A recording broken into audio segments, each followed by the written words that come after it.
Here. Saltzman, Here. Novick, Fritz. Here.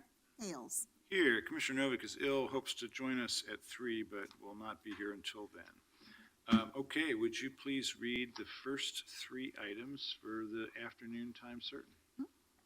Item 695, accept 2015 Arts Oversight Committee Report on the Arts Education and Access Fund.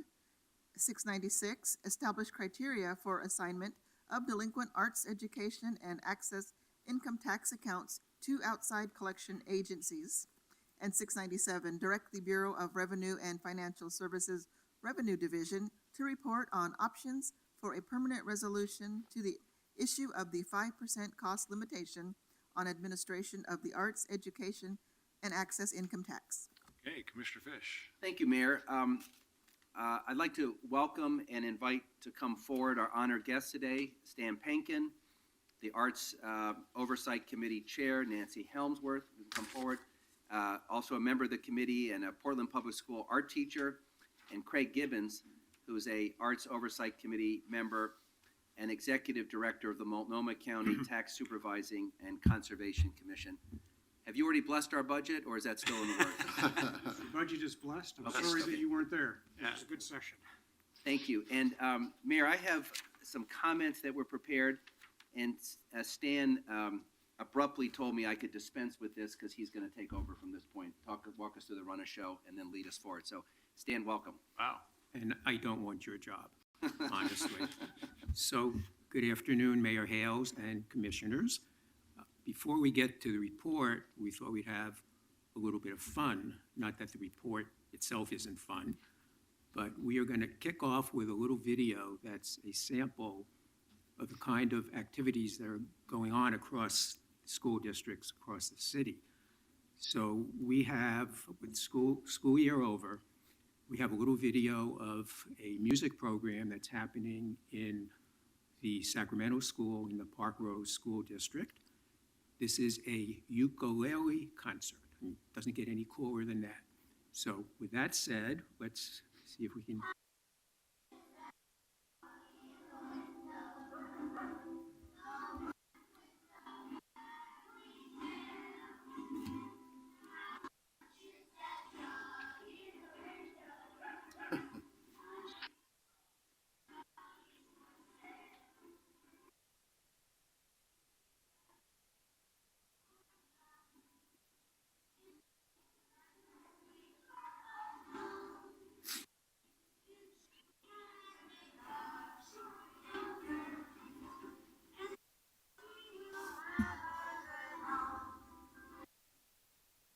That's great.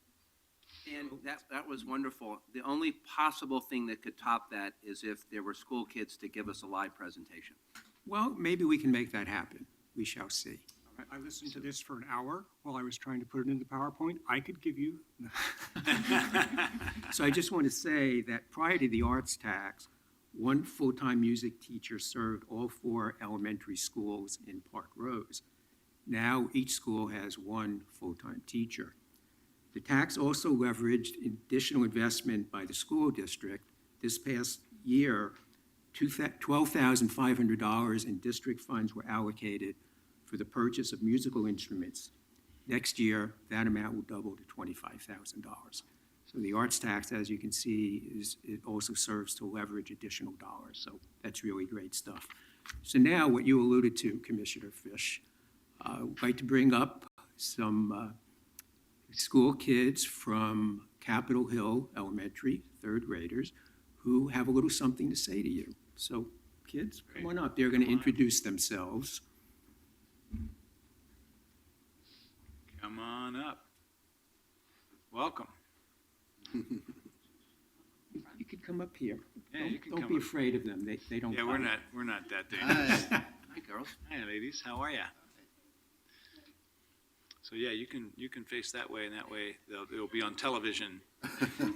Watch you there.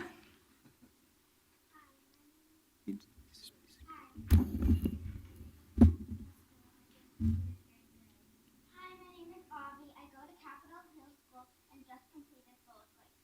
Hi, my name is Kaylee and I go to Capitol Hill School and just completed 3rd grade. Hi, my name is Anaya and I go to Capitol Hill School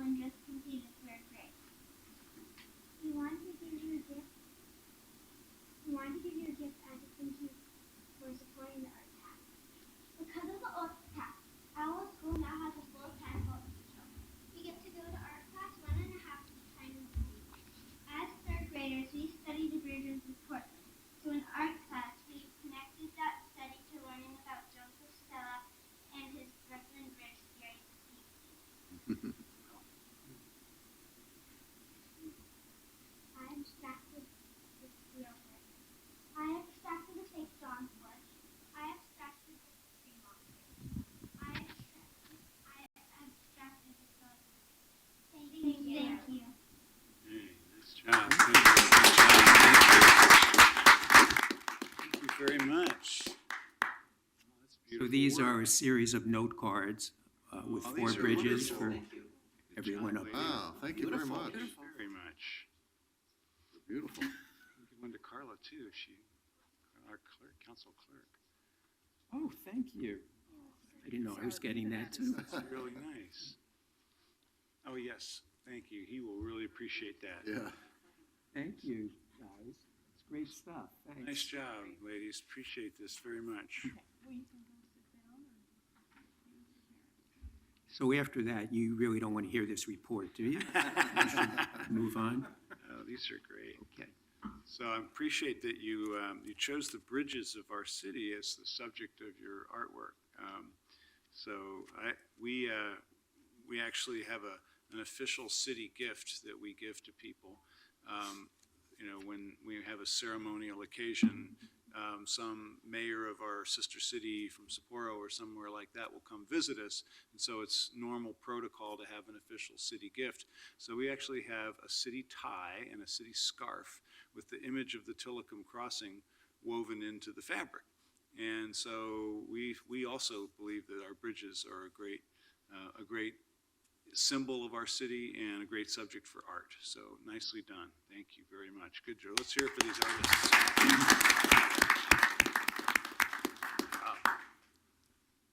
Okay, I guess we have to go on with the Have to report. follow that. Yeah. Good luck. So the AOC is pleased to report, make its 3rd annual report to you guys up there of the Arts Education and Access Fund, the AEAF.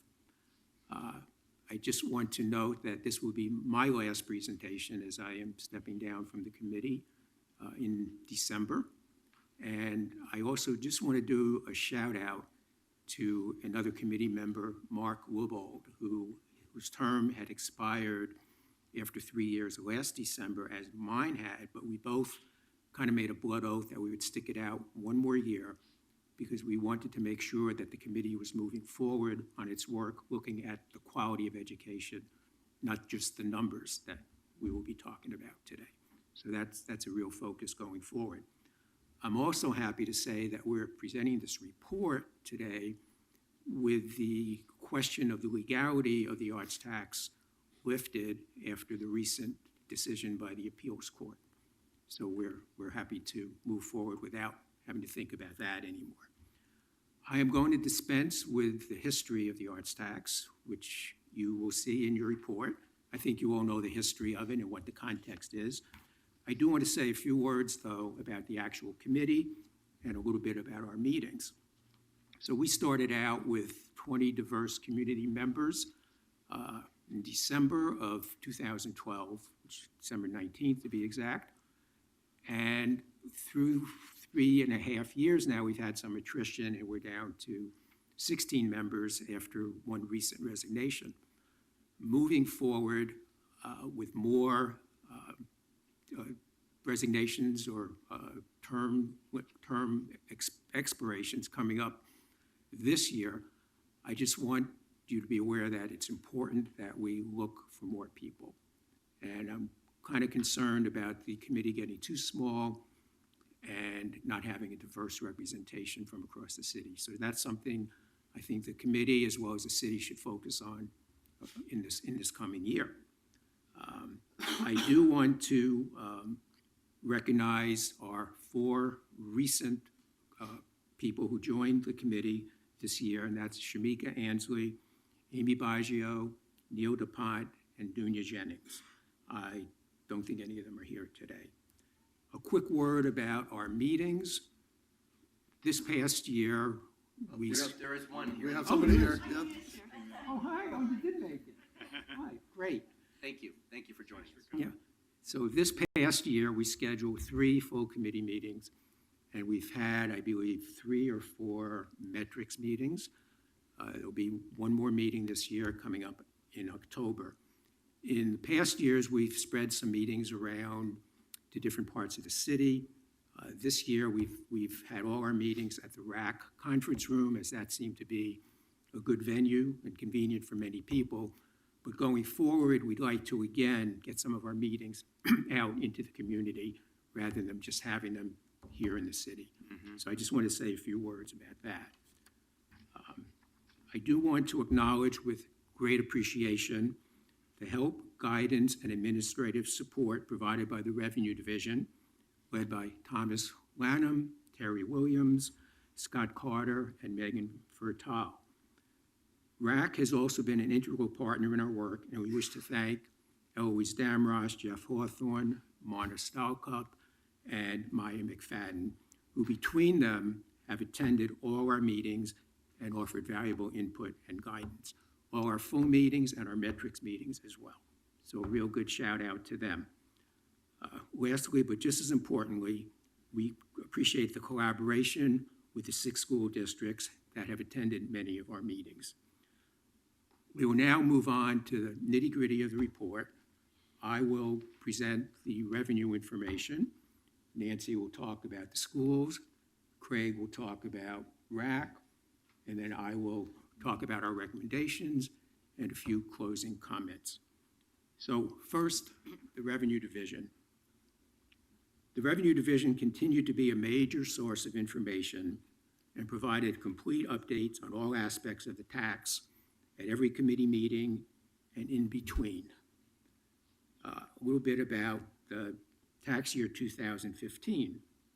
While it is still too early in the 2015 filing season to forecast revenues, early indications are that 2015 will be the best year yet in terms of payment compliance.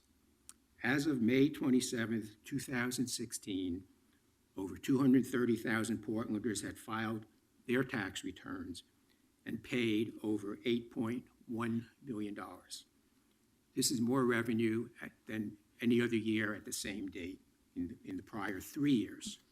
I want to give you a quick snapshot of the data from revenue. So if you look at the slide, the net tax collections for 2015 were $8,149,000. The net revenues were about $7.6 million. And since disbursements have not yet been made, there was a balance in the fund of $7.5 million. So that's pretty straightforward numbers. I just want to talk a little bit about the revenues tax year 2015 outreach to taxpayers. They included sending email reminders to over 142,000 taxpayers, sending paper tax forms to all taxpayers and households that had filed in a previous tax year. They made the arts tax form available in 10 languages in addition to English. The arts tax return is now available in leading tax preparation software products like H&R Block and TurboTax. And Revenue received an $8,350 grant from the Office of Management and Finance to enter into agreement with Elders in Action for assistance and outreach in the elder community. So a quick snapshot of what has happened over the 3 years of the arts tax. So again, if you look at the numbers just briefly, for revenues through April 30th, 2016, there were total revenues of $27,500,000, with net revenues amounting to $24,635,000. Total school disbursements were a little bit over $20 million. Disbursements to RAC were about $4.2 million. So total disbursements, again, as of April 30th, 2016, were $24.5 million. Let's talk a little bit about the expense cap. The tax ordinance stipulates that administrative expenses should average no more than 5% of gross revenues collected over a period of 5 years, not including the first year startup expenses. The first year expenses were 3.9%. Tax years 2013 and 2014, however, the total expenses were 8.8% and 9.8% respectively. As additional revenues are collected, tax year 2013 14 and 15 percentages are expected to fall somewhat, but not likely to hit the 5%. The combined three-year average cost is currently 7.5%, 2.5% above the stipulated level. As we noted in our two previous reports, we cannot know if the 5% cap could be maintained. As revenue continues implementing new features of the tax, such as receiving taxpayer data directly from the IRS, we expect revenues to increase. This will lower the cost percentage over time, but we are currently doubtful that the 5% cap can be met. Thomas will speak more to this shortly, but I want to briefly outline some proposed city resolutions addressing that issue. So I'm going to outline two resolutions that you'll be hearing more definitively about shortly. The Revenue Division, first, the Revenue Division has worked diligently to identify those individuals who are subject to the arts tax and to collect from those who have not paid in various tax years. To fulfill its duty to collect revenues, the division is seeking a city council resolution to engage outside collection agencies to begin a collection process for delinquent taxpayers who are at least 1 year overdue in the amount of $100 or more, with a final demand letter to be sent allowing the taxpayer at least 30 days to respond.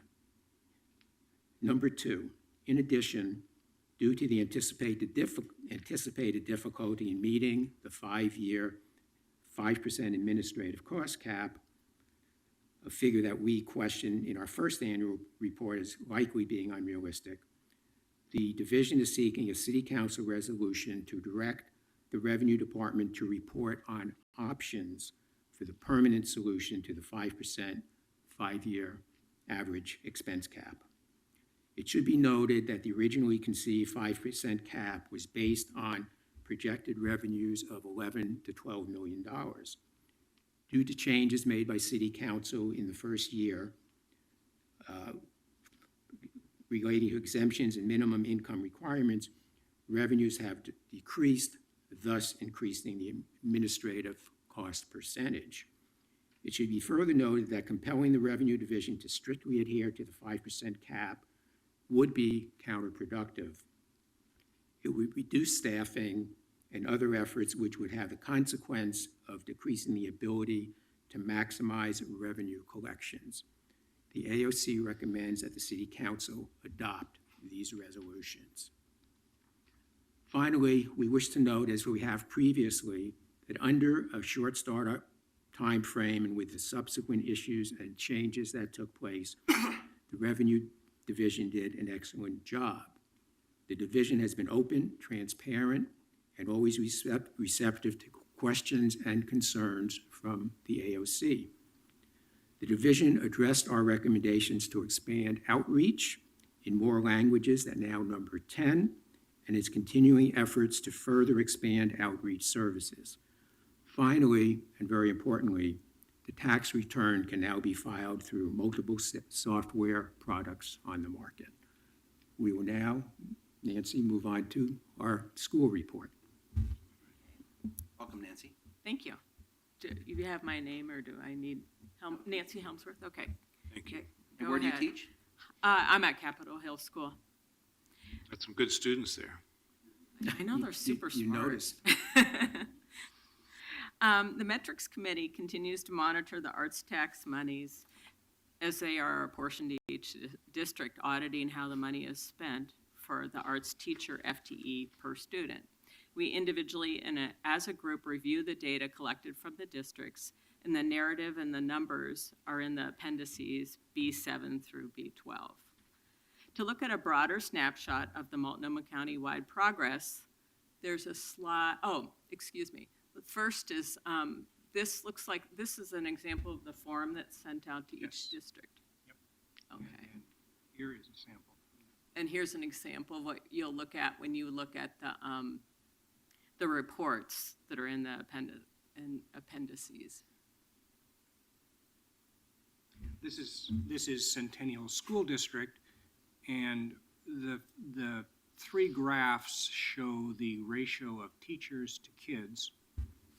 You can see that it dropped precipitously in the first year of the tax and has remained pretty stable since then. The second chart is grades 6 through 12. And you can see that our work has had an impact there. The arts tax has had an impact there as the ratio has decreased. Then the large chart is just the current year K-5 student per arts teacher, and the solid line is 500, and every school but one met that standard.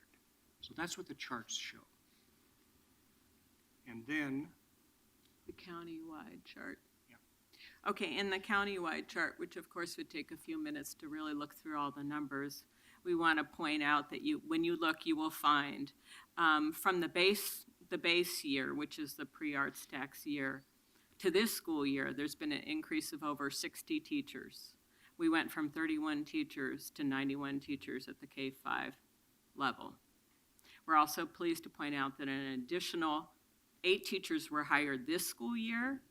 So as a county, we have continued to improve our numbers from year to year.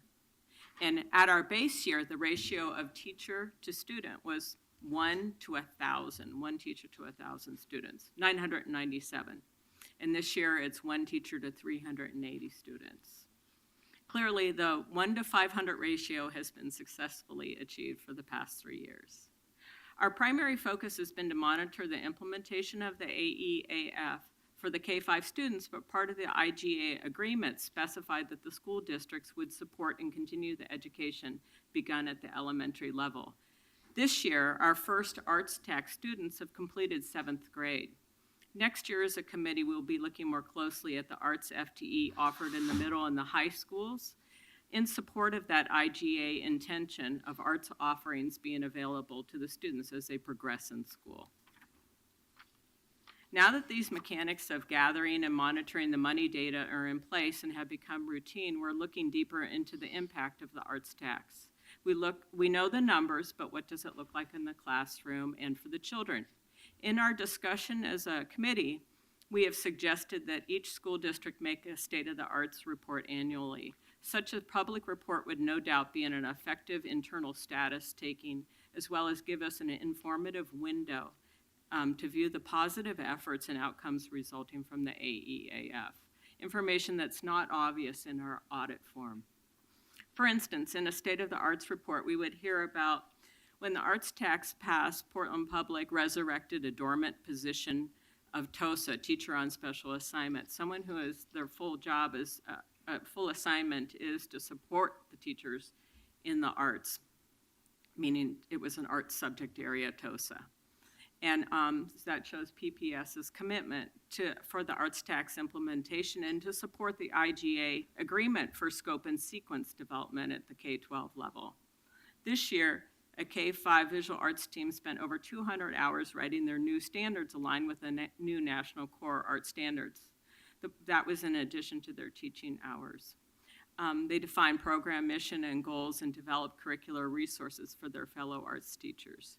This development agenda continues this summer with the K-5 music teachers writing standards and with the K-5 dance teachers writing standards in the fall. They're large tasks that take significant time, but it's a strong example of follow-through on the promise to properly implement the tax. Another example can be found in Park Rose, as Stan mentioned. Between last year and this year, they have spent and committed $37,500 in support of their music program, and it was the music program that was jump-started by the AEAF funds. While not reported in our metric data collection form, these are noteworthy indicators of district commitment to their K-5 programs, and these are indicators of success. Lastly, the Metrics Committee has plans to further engage with the East Portland Action Plan, and I will look, is that the right? After they voiced questions and concern about the AEAF money, how it's used in their community. And a subcommittee has been formed, and Dunya Jennings is the point person for that. That's my part. okay. Thank you. Thanks, Nancy. We have a couple more slides here that just show how the arts tax has worked. This is the ratio of K-5 students per arts teacher for each district in the catchment area. And you can see that,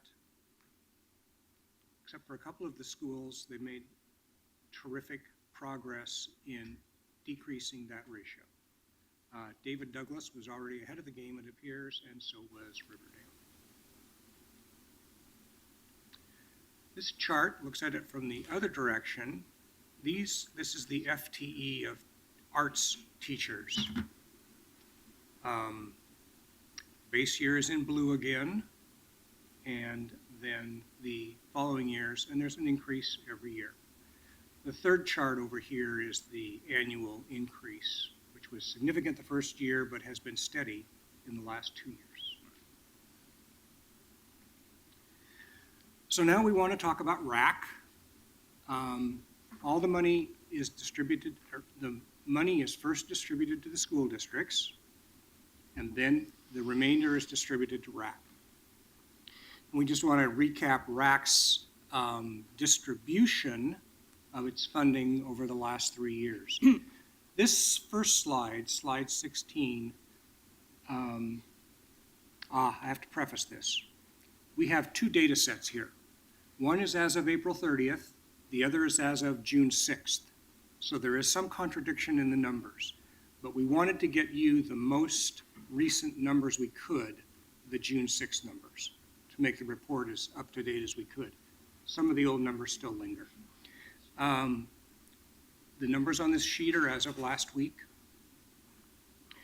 Shows a total distribution and use of funding for the first three fiscal years of $3.6 million. The second chart shows that some of the funding they have received, RAC has received this year, has been programmed for next year. So that's the $618,000 programmed for next year. Total distribution, $4.2 million, and that ties back to slide number 2, receipts for the 3 years. So $4.2 million to RAC. To break that down a little bit, RAC provides 2 types of grants pursuant to the ordinance. One is operations support, and the other is access for underserved communities.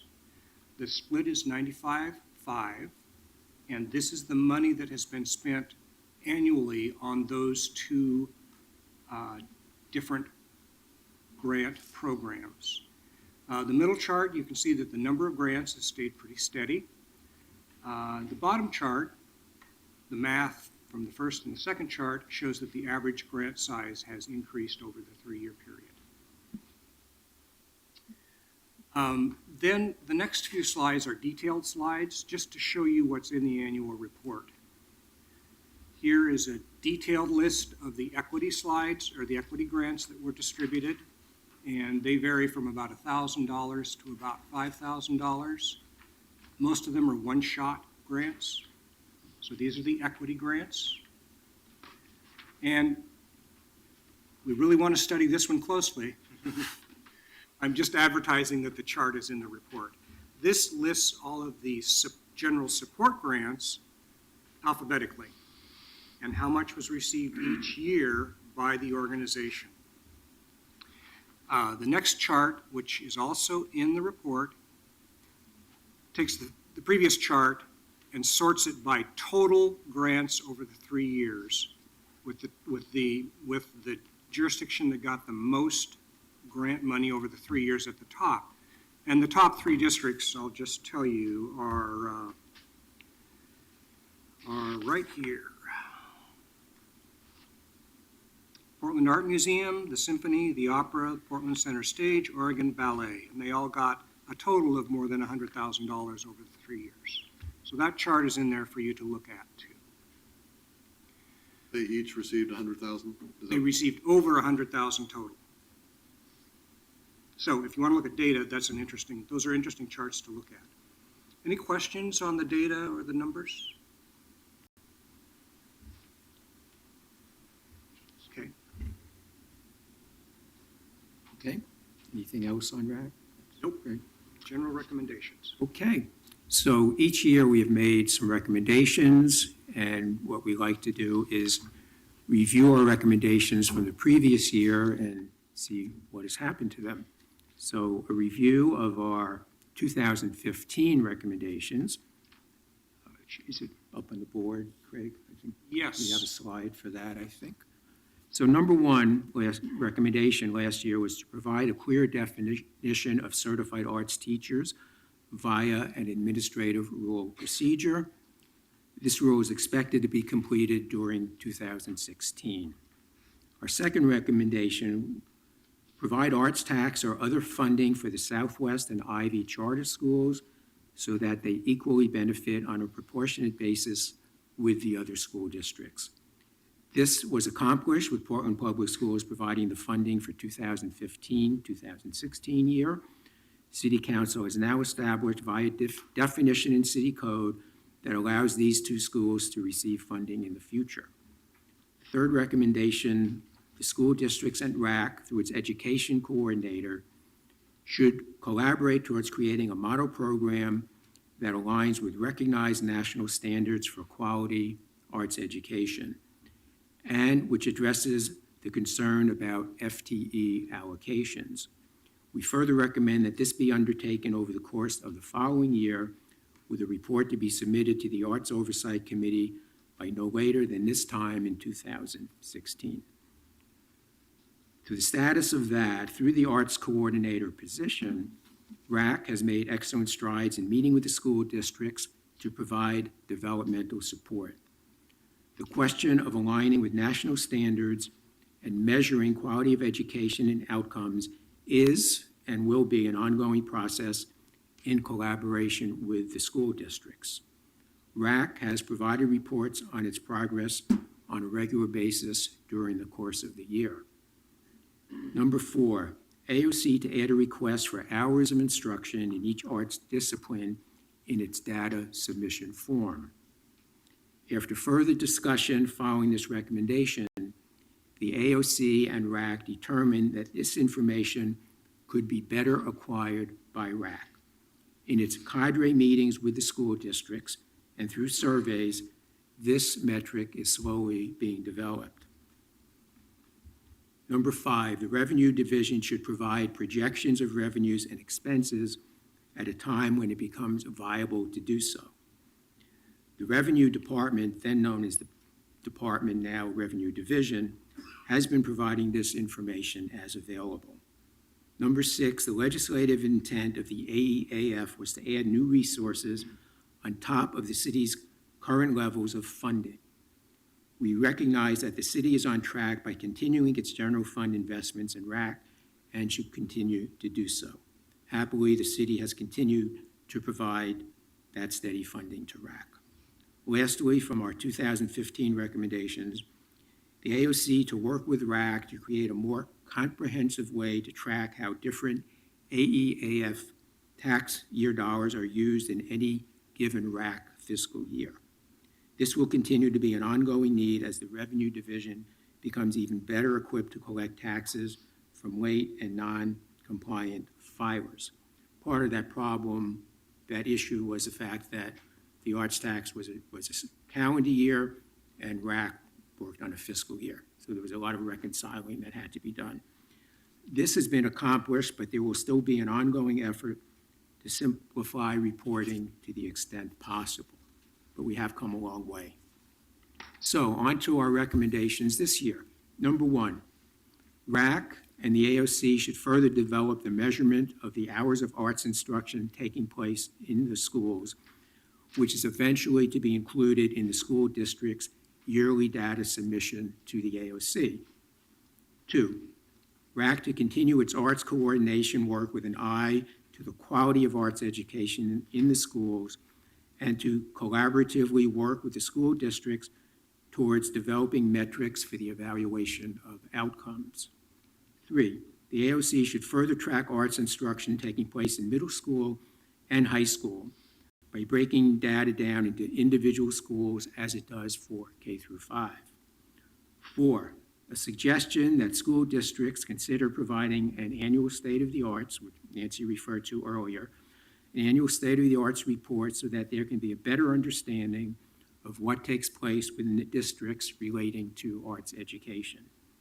5, City Council should approve the proposed resolution to engage outside collection agencies to begin a collection process for delinquent taxpayers who are at least 1 year overdue in the amount of $100 or more, with a final demand letter to be sent allowing the taxpayer at least 30 days to respond. 6, City Council should approve the proposed resolution to direct the Revenue Division to report on options for the permanent solution to the 5% 5-year average expense cap on administration of the arts tax.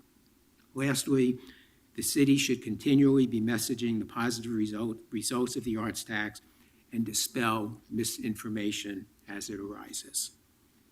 So, few last words moving forward. We've talked about this before, but I'm going to repeat this again because it's really important. So, qualitative impacts. As we have stated in previous years, while the committee's charge is to oversee and review the expenditures and outcomes of the Arts Fund, we continue to strongly believe that our task goes beyond just a quantitative measuring. The word outcome in the code language is not fully defined, but we feel it should include a qualitative evaluation as well. We want to look at questions such as, what are the ultimate impacts on children? Are children doing better in school? Are children doing better socially? Do we see an effect on graduation rates and student attendance? Do we have qualified and diverse arts teachers, not just more teachers? Has there been an effect on parent involvement in the schools? Have arts institutions been able to open their doors to more underserved communities? Are our multicultural communities more engaged with the arts? Working together with the RAC School Coordination Team, arts teachers, and the school districts, the AOC will continue to dive deeper into the questions of quality and outcomes. As always, we welcome input and suggestions from all sources. Thank you, and we will entertain any questions or comments. Okay, great report. Questions? And let me kick it off. This is a superb report, and there's a lot to process here. I'd like to go to your recommendations for 2016. And just want to ask you a couple questions off them. First, the suggestion that districts consider providing an annual State of the Arts report. That would be a written report that would be submitted both to your committee and to the city council, or how do you envision that being transmitted? You know, I don't think we've thought it through to that extent. There has to be more discussion about it, but we feel that certainly to the parents, I think certainly a report that's public, so the AOC and the community can understand what is happening in the schools arts education-wise, not just the fact that there are X number of teachers, but we as a committee don't really know what is going on a day-to-day basis. And we're trying to understand that better. And I think that's kind of our general sense of it. Yeah, I think it's an excellent suggestion. You know, when we do evaluations of bureau directors, we first ask that they draft their own evaluation, and so that we can work off of a document. And having the various school districts document what they believe are the successes and celebrate those successes and communicate with parents and teachers and students and then the community, I think is. I just want to say, Commissioner, that it's a suggestion.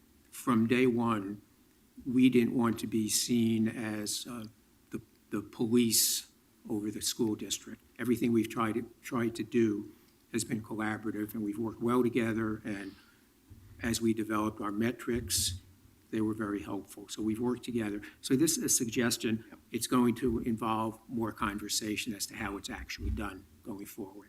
Two other quick points. Your seventh suggestion is continually message the positive results of the arts tax and dispel misinformation as it arises. I don't think any of us can think of anyone who has been more vigilant in that category than you. Continuously submitting pieces to local newspapers to respond to editorials and to news stories. So thank you for your vigilance. And I think you've done an outstanding job highlighting the successes. And I think in some ways, because of your position in the community and that you're not an elected official, you probably have, in some ways, more credibility in making that case than the electeds. I'm not saying that to just puff you up, but when your pieces have made a difference, and we want to thank you for being so attentive and getting the word out. The final thing I wanted to ask you, since this is your last year, and you've specifically called out that we need to appoint some new members. In our different boards and commissions, we have different rules about how we appoint people. So one of our newest boards, the Portland Utility Board, we actually have delegated to them the responsibility of identifying candidates for membership. That's not the typical way we do it, but we have what has been in your tenure, Stan, the most effective way to collaboratively identify and recruit talent for membership? Well, I think in the past year, I've actually done some recruiting myself just through communications from people who showed an interest.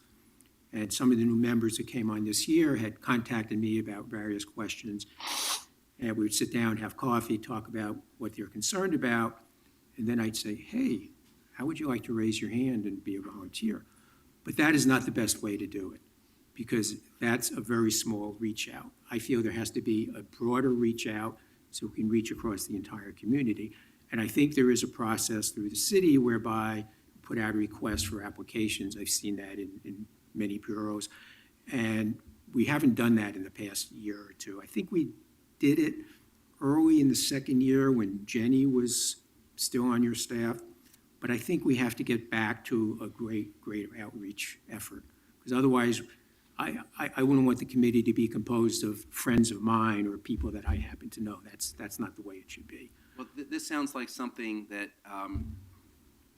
we could get some guidance from Oni and Commissioner Fritz, because this is something that she's passionate about, identifying new talent, canvassing the whole community, and figuring out how we support this goal of recruiting and appointing new members. Well, I just want to say, having been on the Community Involvement Committee for the Portland Plan and Comp Plan, which was adopted yesterday, there will be an ongoing, and I'm changing areas here, but it's similar. There will be an ongoing Community Involvement Committee, and I understand the process for that is going to be done through ONI. And I think, as you say, I think that's what we should be looking at for the AOC as well. I leave that to you guys to figure out. Other questions or comments for this panel? Mayor, procedural question? Sure. We're going to find out whether we have people who signed up to testify. And the question, I guess, is do you want to vote to accept the report now or continue with the two other items and come back? I don't know what the availability of our panel is. I think we should accept the report after testimony and then see if we want to proceed. With Carla, has anyone signed up? No one signed up, but, and you do have an amendment on this item.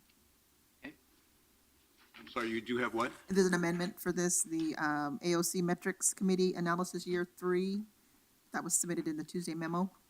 That's an amendment to the report? To the report, yes. Okay, then, I'll move the amendment. all right, is there a second? So let's first take a vote on adopting the amendment, and then we'll see if there's anyone else that wants to testify. Fish, Aye. Saltzman, Aye. Fritz, Aye. Hales. Aye. And is there anyone else that wants to speak on this report before we take action on it? If not, a motion please to accept the report. So moved. Second. Roll call.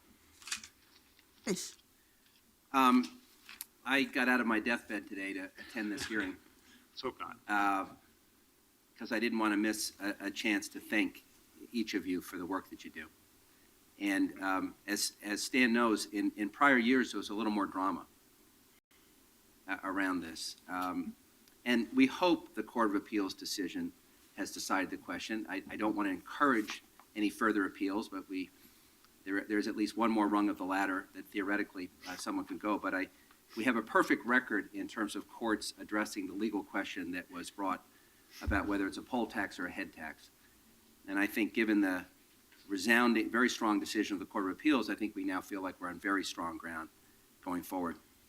I was talking to Deborah Kafori recently, and she expressed sort of an irritation about some of the criticisms of the arts tax.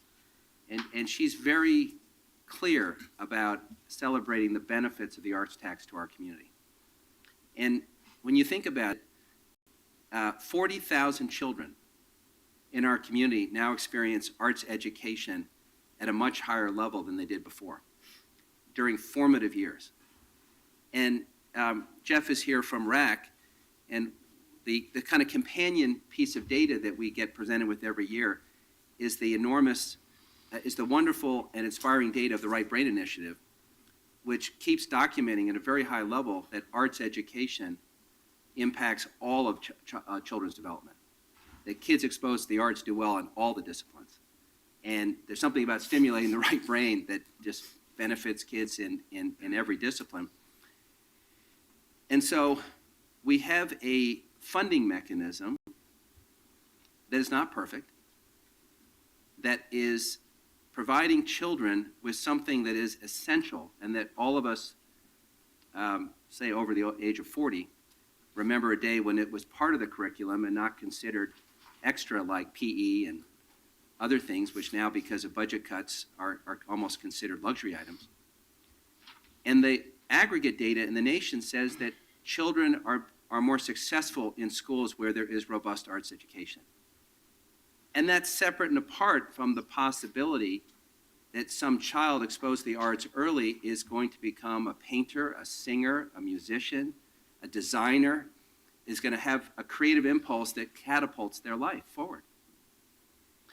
So, Stan, you've been really vigilant about defending and celebrating the success of the arts tax, and this is your last year. And I know we'll have another occasion to embarrass you. But this is, what you've done is real public service. It's not glamorous, it's long hours. It has been controversial, but I think a lot of the credibility of this tax and this program is due to the work of you and the committee. So we owe you a great debt for your service, and thank you.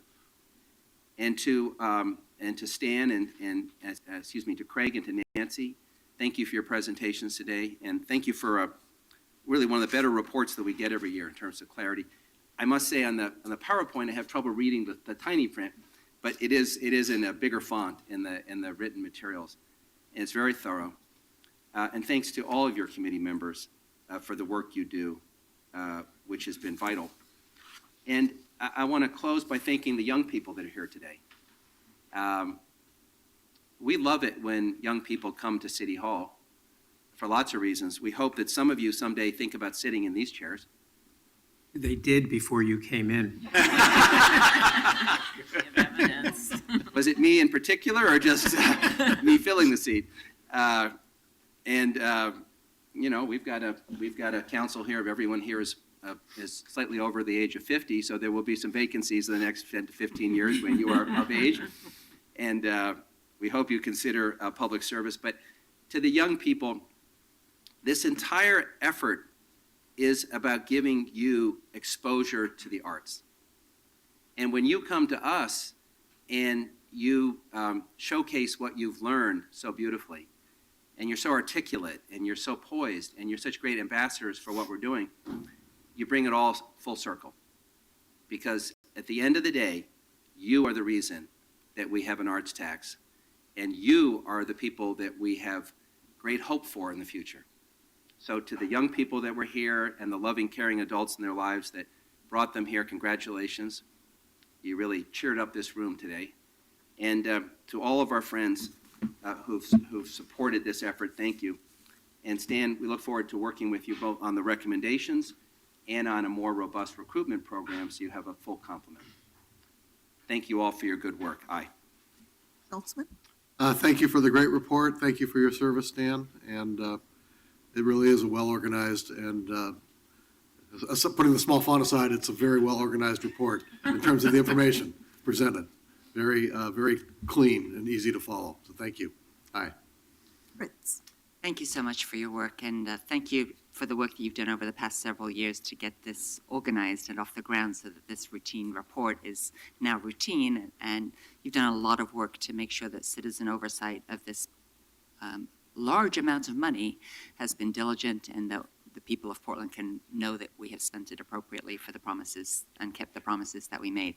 Over $20 million so far dispersed to schools. That is something that we need to remember when people say about how the city doesn't support all of the school districts enough. Well, yes, we do. And maybe we could do more, but we already do a lot. And I appreciate both the effort that it took to get this passed and now the implementation of it. Thanks to my neighbors and others who are here, and just thanks for the note cards. That's very nice of you. I feel like I should make a note card out to say thank you for the note cards. But it's after school is out, so just take my thanks for that. I understand that you're working on a definition of certified arts teachers, and that the intergovernmental agreements may be amended to make sure that charter schools specifically respond to that. Thank you for that detail. My future daughter-in-law works at the Ivy School, which was one of the 2 schools that was recently brought in and made clear that they also get coverage. So I have personal knowledge that you certainly look at the details, and that warms my heart. Thank you, everybody who's here. Aye. Hales. Well, thank you. This report, I think, is a chance for us, obviously, to see how we are with respect to this particular public policy and where we're going, and a look back at where we've been. And I think it says a lot about where we are now. I ran for this office on the same election as the arts tax and campaigned for both. When I first took office, there was still some grumbling from the 35% of Portland voters who didn't vote for the arts tax, but a very large majority, of course, did. And that grumbling, with the exception, I think, of a single editorial writer who seems to inhabit his own universe on the subject, maybe others too, the noise, the negative noise has gone away. But what are we left with? First, did we give the voters what they expected? They expected significant dollars flowing to the arts and particularly to schools. Check. That's what's happened.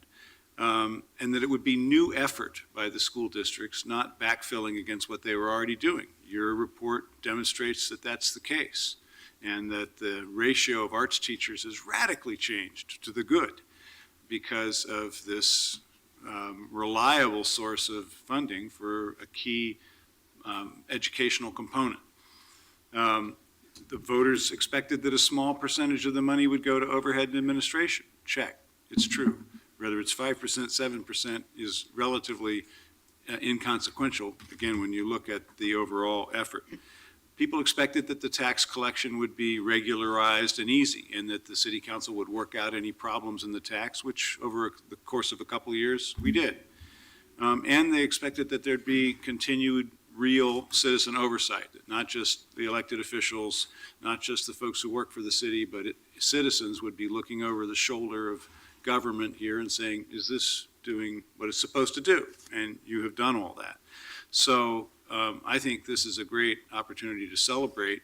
And as your last recommendation emphasizes, keep trying to get the good news out of how much of a success this is. And I think if anybody could hear both the ukulele performance or meet the young women who are here today, I think that would end any further argument among those who argue. Finally, again, ladies, thank you for these. My daughter is 29 and getting married in New York this summer. But the reason she's in New York is that about your age, she decided that she was going to be an artist. She decided she was going to be a dancer. And so she started dancing and went to college and majored in modern dance, and then went off to New York to live her dream of being a modern dancer in New York. So as the parent of at least a couple of artists, but Caitlin in particular, I'm going to send her one of these note cards and tell her about you. So thanks for being here today. Aye. Let's take a break. May I add just one quick Sure. note about this report going national today? So this morning, I was sending the report out to all the respective school board members in the 6 Yeah, districts. good. And then I got one board member, sent me back an email and said, hey, I don't think you meant to send this to me. I'm on the board of the Centennial School District in a town in Minnesota. That's But great. she added, you're doing some great work in Oregon. It's So nice I want to to hear. leave with that. Yes, we are. Well, thank you all. Well, we'd love to take a photo with our students that are here. Resolutions to vote on. Sorry, I know we're gonna take a break and take a photo and then move on to our other two items, I think. Aren't we? These are both connected with the arts tax? I know, but they might have to leave. The resolution. Okay. Can we get the young people up for a photograph?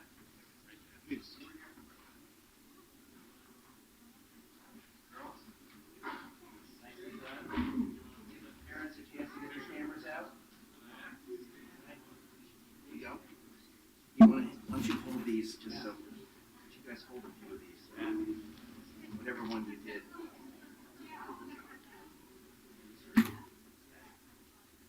Cool, let's, smile for the members first.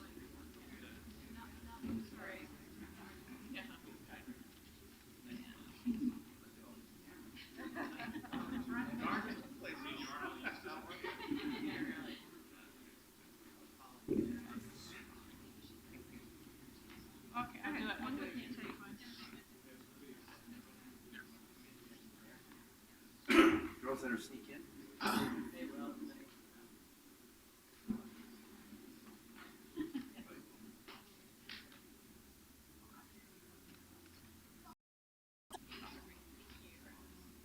Thank you very much. Thank you. Thanks so much. Good job.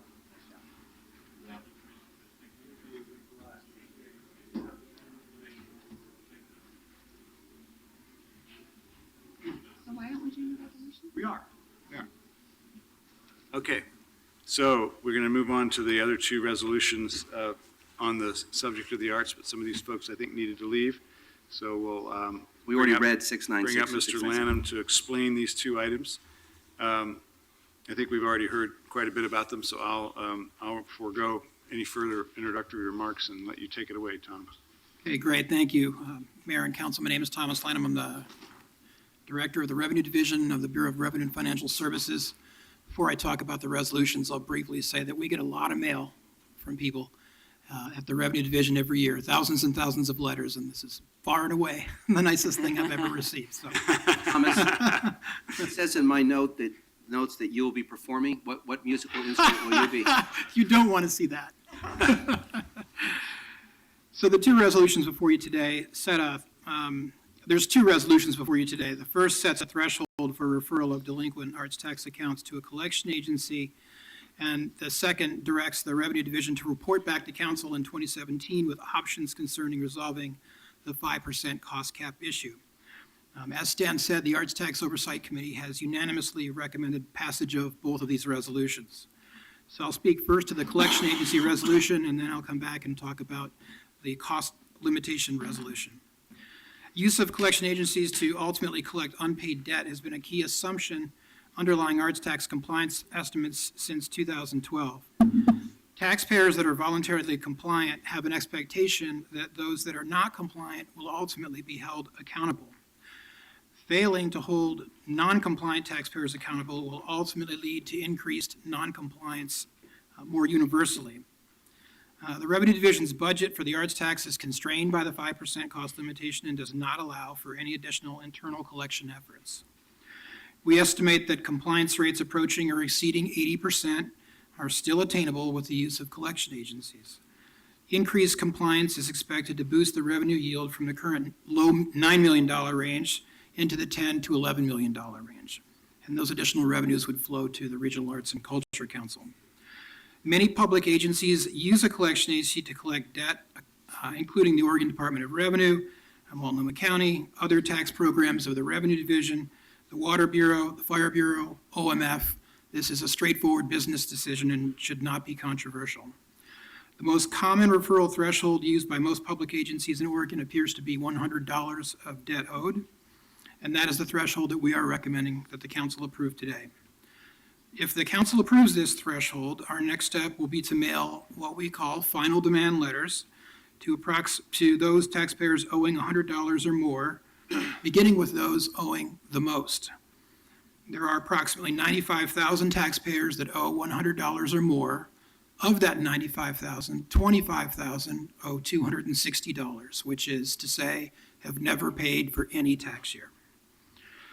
Taxpayers that are exempt due to low income or poverty can file their exemption, and that will clear the debt, and they will not be referred to a collection agency.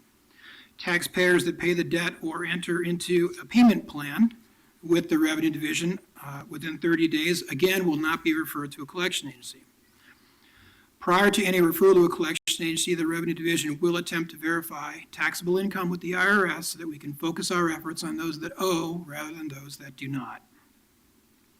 And finally, the Revenue Division will retain the ability to freeze collection activity on any account that is incorrectly referred to the collection agency.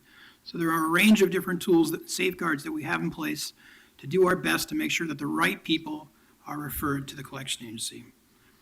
Ultimately, we anticipate following, working through those 95,000 accounts that probably around 30 to 40,000 would be referred to the collection agency. That's about 5% of the adult population, and that's very much in line with what Multnomah County referred following the personal income tax that they administered from 2003, 4, and 5. They referred 32,000 accounts in 2011. There is no cost to the city or the Arts Tax Fund for referring accounts to the collection agency. The agency will add 23% fee on top of the amount referred, and that is the amount the taxpayer will owe, and that is how the collection agency is compensated for their efforts. And lastly, I would note that the city is not selling or permanently consigning these accounts. We retain full authority and control to bring them back at any time we choose. So those are my remarks with respect to the collection agency. I'll just move on to the cost limitation resolution and then entertain questions at the end if you have any. Recall, again, as Stan said, the 5% cost limitation is 5% of the revenues collected over a 5-year period. For the first 3 years for which we have complete information, expenses are at about 7.5% of collections. If this trend continues, and we expect that it will, we will be in violation of the city code as of January 2018. The cost limitation has absolutely no relationship to the workload or revenue yield maximization for the arts tax. To provide a sense of workload, the arts tax has less than 5 authorized positions for 450,000 taxpayer accounts.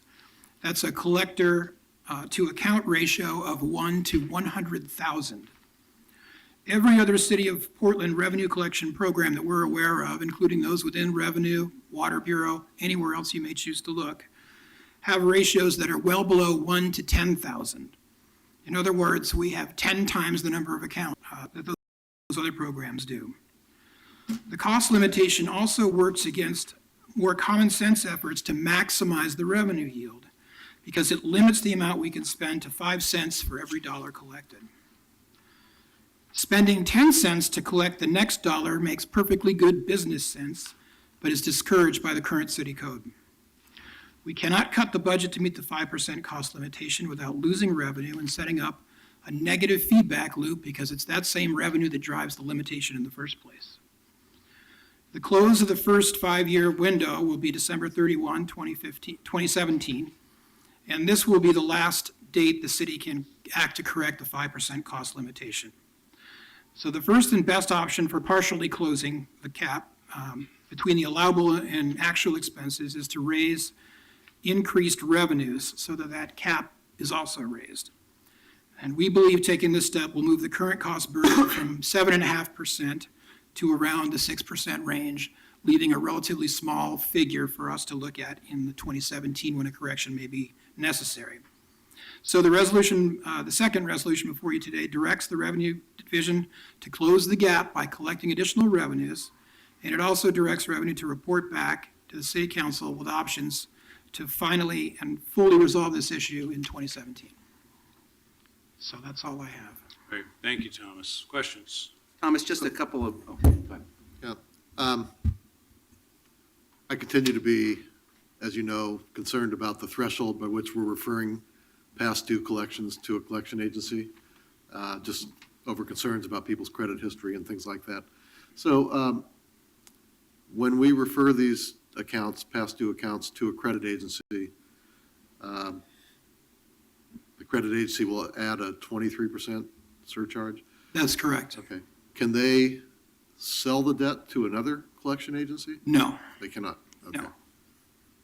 So it stays with the agency unless we, the city, decide to take the debt back? that's right. There's no selling, there's no consignment. We retain 100% of control over every account that we refer. Okay. And the $100 past due, is that the past due balance on the arts tax itself, or is that the past, does that include the arts tax, $35 plus any penalty for not paying it on time? It's $100 all in, so it's the tax and the penalty. So a person who only owes for 1 year would be $35 plus $35 in penalty, $70. They're not going to go to the collection agency over $70. They will get a letter from us encouraging them to pay. The following year, if they continue to not pay the tax, at that point, they would be subject to referral. Thanks. So it really only takes 1 year. That's correct. I mean, so it's 1 year plus not being in compliance the following year. 70 plus 35, 105. And the next year comes around, another $35, you're at $5 over the threshold. Right. Thomas, did you give any consideration in terms of going to the next step of building in any kind of amnesty program to seek better voluntary compliance? That's an excellent question, Commissioner. I'm glad you raised it. In By the way, 2014, you did not prompt me to ask it, so let's be no, clear. I didn't. In 2014, we did exactly that. After the second year of the tax, when we didn't see compliance figures that we were hoping to see, we offered to waive all penalties for anyone that came forward and paid the tax at that point. So the deal was people with penalties and tax all in owed $120 at that point in time in 2014. We waived the $50 in penalties and just made the amount due $70, and tens of thousands of people took us up on that. Since that time, we've collected about $1.3 million in penalties from people who ultimately did the right thing and straightened out their account. So if we were to now offer a second amnesty, that would create a problem in terms of the equity of those that have paid the penalties and puts us in a position of determining, well, do we need to refund those penalties before we could do that? So the answer is we've done that, and I wouldn't recommend doing it again. And just to be clear, the measure that was referred to voters included language which would authorize the use of collection agencies, correct? That's correct. And the benefit here, if we're successful, is at least threefold. It will help us get closer to the 5% administrative cap by expanding the pie. It will achieve more tax fairness by spreading the burden over a larger group of people and reinforcing the message this is not a discretionary tax. And the additional money will flow to RAC, the Regional Arts and Culture Council, and will be used for things like general operating support of organizations that at least based on the original forecast numbers, expected to get a more robust contribution from the city. That's all correct. Thank you. Other questions for Thomas? And anything else you need to say on the second resolution while you're here? I spoke to both. I know you did, but we're asking you questions about the first, so Oh. covered on both? Thank you. Okay, and then we'll take testimony on both and act on them together. Thank you, Thomas. Okay, so does anyone want to speak on either of these two resolutions? No one signed up. Anyone want to speak on these items? Okay, so let's take a vote, please, first on 696. Fish? I want to thank the Revenue Bureau, Thomas Lanham, and the whole team for bringing forward two very thoughtful proposals.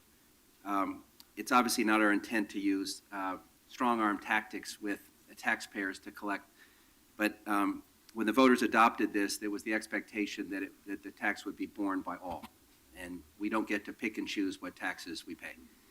And the money that we've not collected is money that hasn't been dedicated to a purpose that the voters intended, which is the amount above fully funding arts in the schools was intended to go to support community arts organizations and to provide both access funds and general operating support.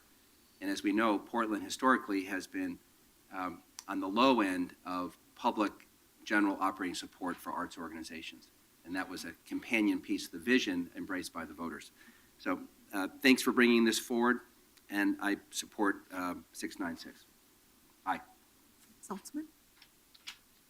Well, this is a very close call for me. I appreciate all the work the Revenue Division has done on this issue, but I continue to be troubled by referring $100 past due collections to collection agencies, because I do think it ultimately will mess with poor people's credit histories. And it is the poor people, because I note in this council, we had the opportunity to elect to publish the names of those who didn't pay the tax, and we chose not to. And I think that's the most effective way to out the people who can afford to pay the tax. This is only going to go after people who are on the margins of life. And I don't believe that's what we should be doing here. And therefore, I vote no. Fritz. I have people in my family who have had who don't make very much money and who believe that this is a very important tax that they and everybody else should pay. And so, knowing the lengths that the Revenue Bureau goes to give people every opportunity to pay and sets up all kinds of assistance, and knowing that the notices are going to go out in different languages, I'm supporting of this. I do believe we need to do another round of education about the arts tax to make sure that everybody understands that it's each person in a household, not one per household. Each person over 18 who makes over $1,000 is responsible for the tax. And yes, indeed, everybody needs to pay it, and we need to have consequences for those who don't. Aye. Hales. I'm going to make a somewhat strange, but I don't think that much comparison to what we did yesterday, and that is government has to use the power to collect money or send something to collection or foreclose on a lien very carefully. We have to do that the right way, and we have to have administrators who we trust, who are thinking about the human impact of what we do, and I know that we have that in the Revenue Bureau. But in both cases, if we fail to act, then not only does the programmatic function of funding arts programs start to suffer, but so does the credibility of government. If we can't get people to maintain their houses that they've boarded up, or if we can't get people to pay their taxes, then why should I bother?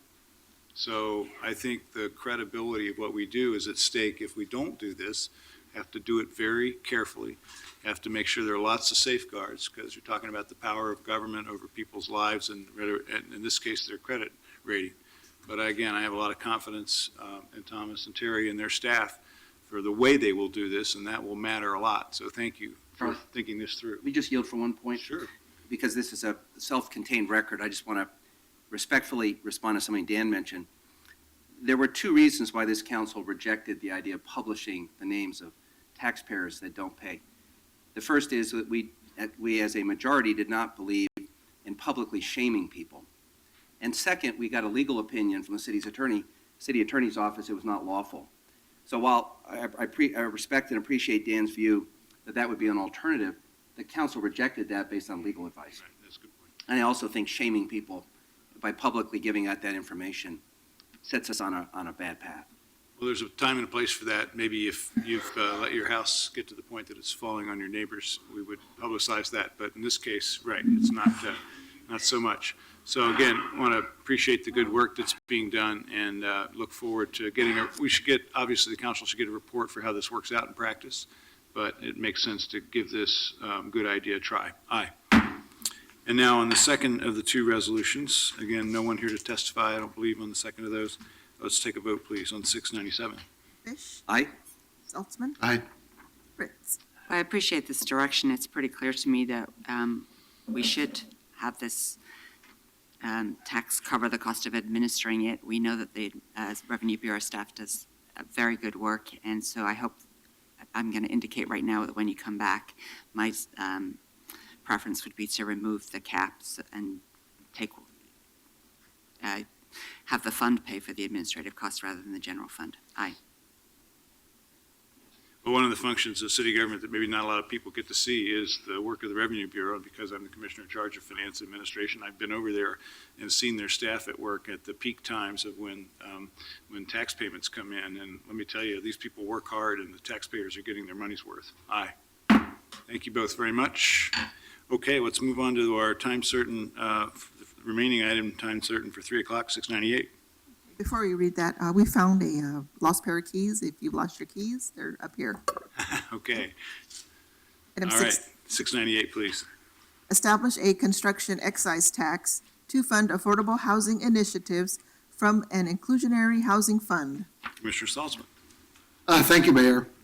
As all of my colleagues know, the lack of affordable housing is the greatest crisis facing our city right now, and the current market conditions are increasing the crisis. We have thousands of people literally living on our streets. We have unprecedented rent increases, more than 15% on average year over year, the highest in the nation. The rising rents, coupled with extremely low vacancy rates, have made affordable housing options scarce for low and middle-income Portlanders. And quite frankly, new development, both residential and commercial, is continuing to put more stressors on the need for affordable housing. We have worked hard in this city to ensure that jobs are located close to where people live. And I think that was one of our cornerstones of the comprehensive plan that we adopted yesterday, is people need to be able to live near where they work. And we have been succeeding, but we need to ensure that more people can actually afford to live in our city near to our jobs. We need to ensure that people who comprise our workforce have places to live and raise their families. We need to ensure that seniors who have lived their whole lives in the city can afford to stay here near their support systems, their family, and their places of worship. We have a documented need right now for 24,000 units of affordable housing. And that need is growing as the city continues to grow.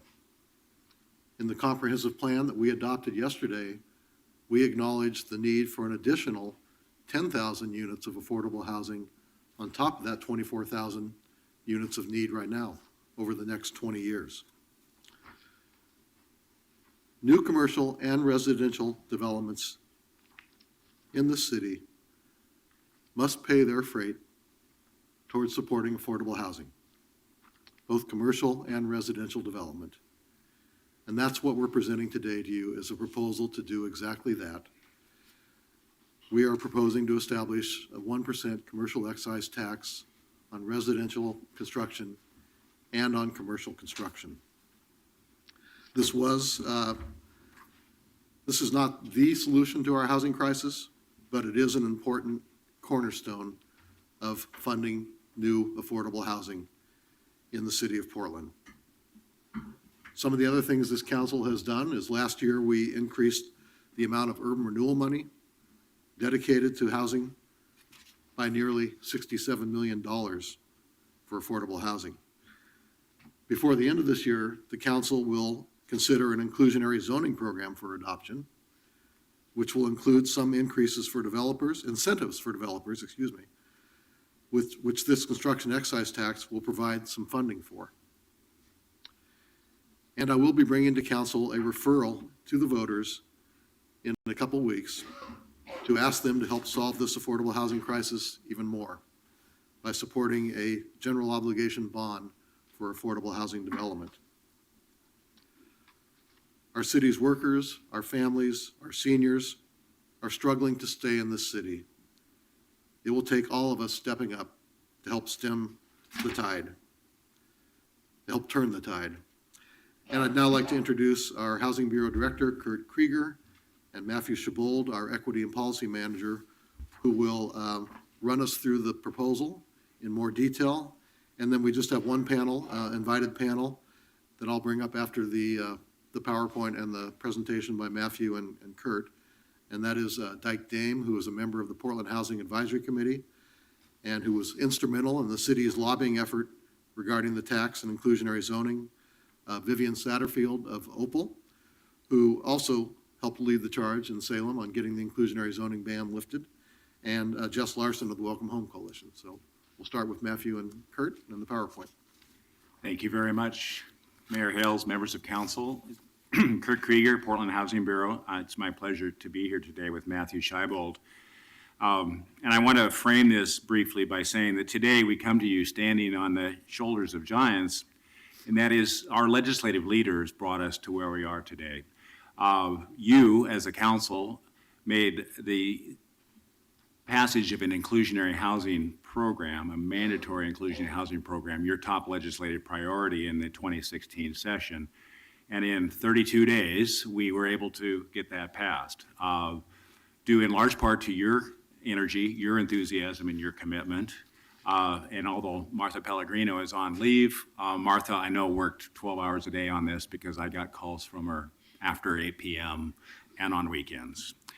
But specifically, Senator Alan Dembro was the prime sponsor of Senate Bill 1533. Representative Alyssa Kenny Geyer, Chair of the House Human Services and Housing Committee, and Speaker Tina Kotek were all directly involved in the details of this bill and the creation of the construction excise tax option for all cities and all counties in the state of Oregon.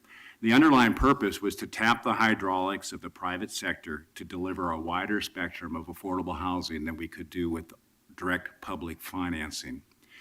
To summarize, the Senate Bill 1533 provides for mandatory inclusionary zoning above 80% of the median family income, and it allows for and recognizes that the use of voluntary inclusionary zoning below 80% of MFI is statutorily permitted. At the same time, they lifted a preemption on the levying of local construction excise taxes for affordable housing. This authorized all cities and counties except for Bend, who had previously enacted a construction excise tax prior to the preemption. And I think it's noteworthy to say that with Portland's leadership, every city and every county was benefited from this action. With respect to the recommendations of the Housing Commissioner and the Bureau, we're bringing forward to you the residential tax of 1% of the permit valuation on all new residential development. That is the maximum rate set by statute. We're also bringing forward a recommendation that simultaneously that a tax on commercial and industrial property be levied at the rate of 1% of permit valuation for all new commercial development. And I would add that that is authorized by statute, but not so limited.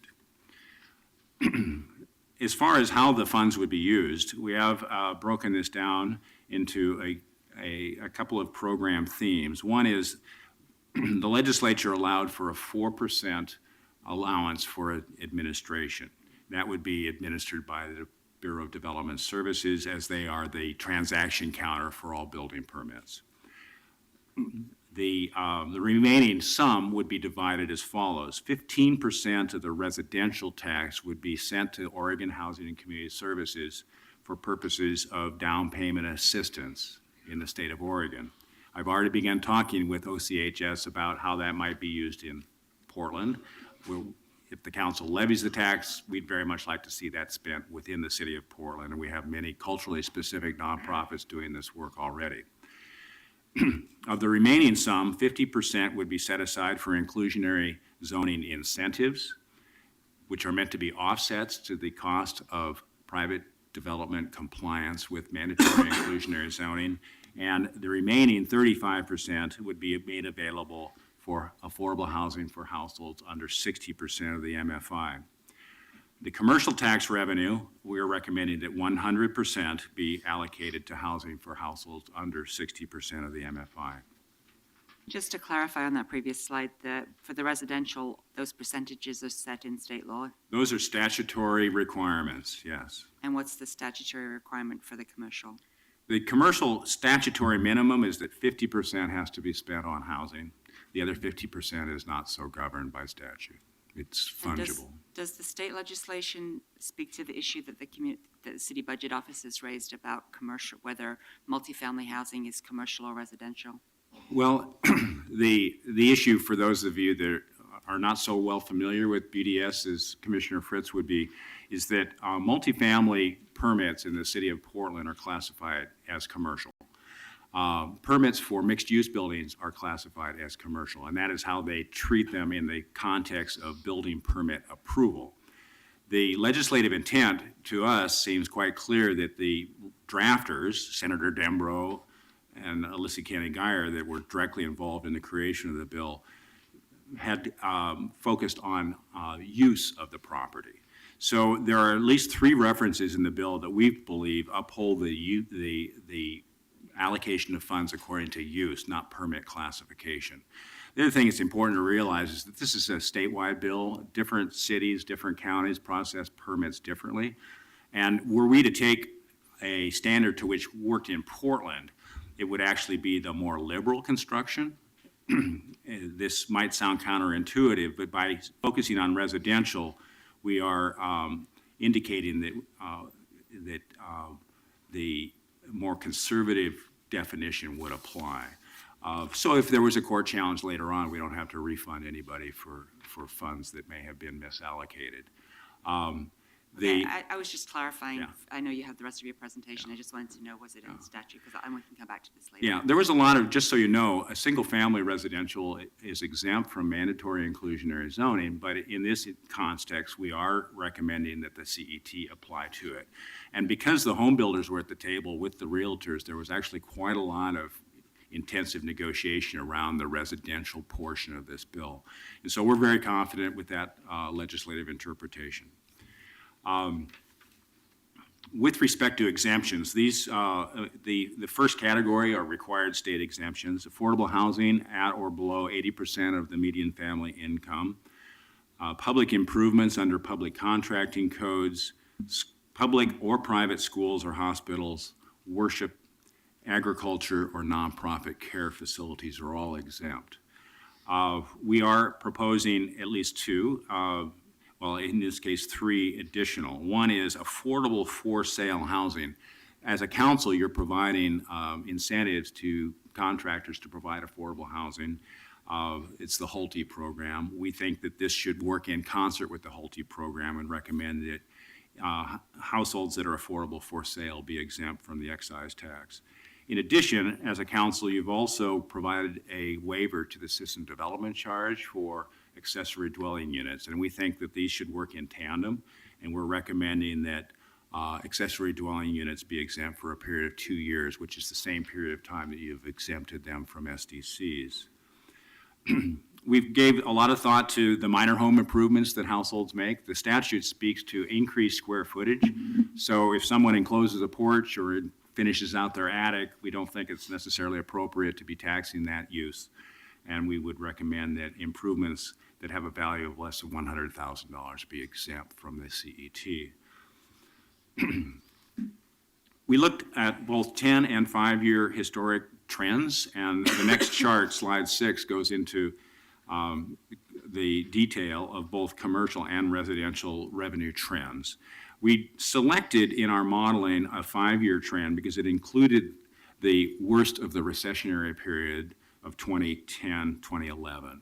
So and I must add that this is permit value by use, not by permit class. In the historic estimates, the next slide imputes what that raises.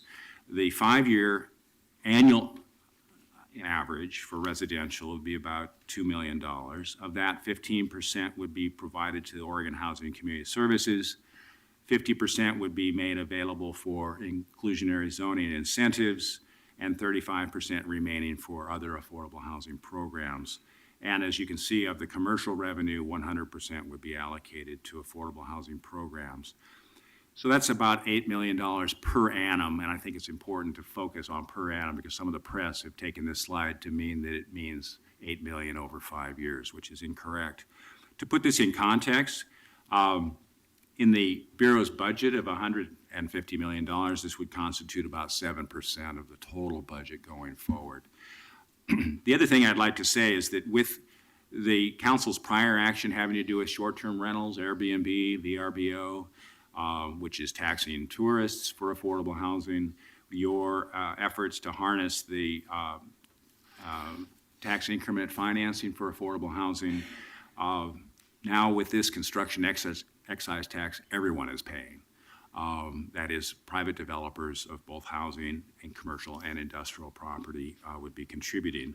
The next 2 slides gives specific case studies. Working with the Bureau of Development Services, we were able to pull specific single-family permits, specific multifamily permits, industrial and, big box retail and commercial permits.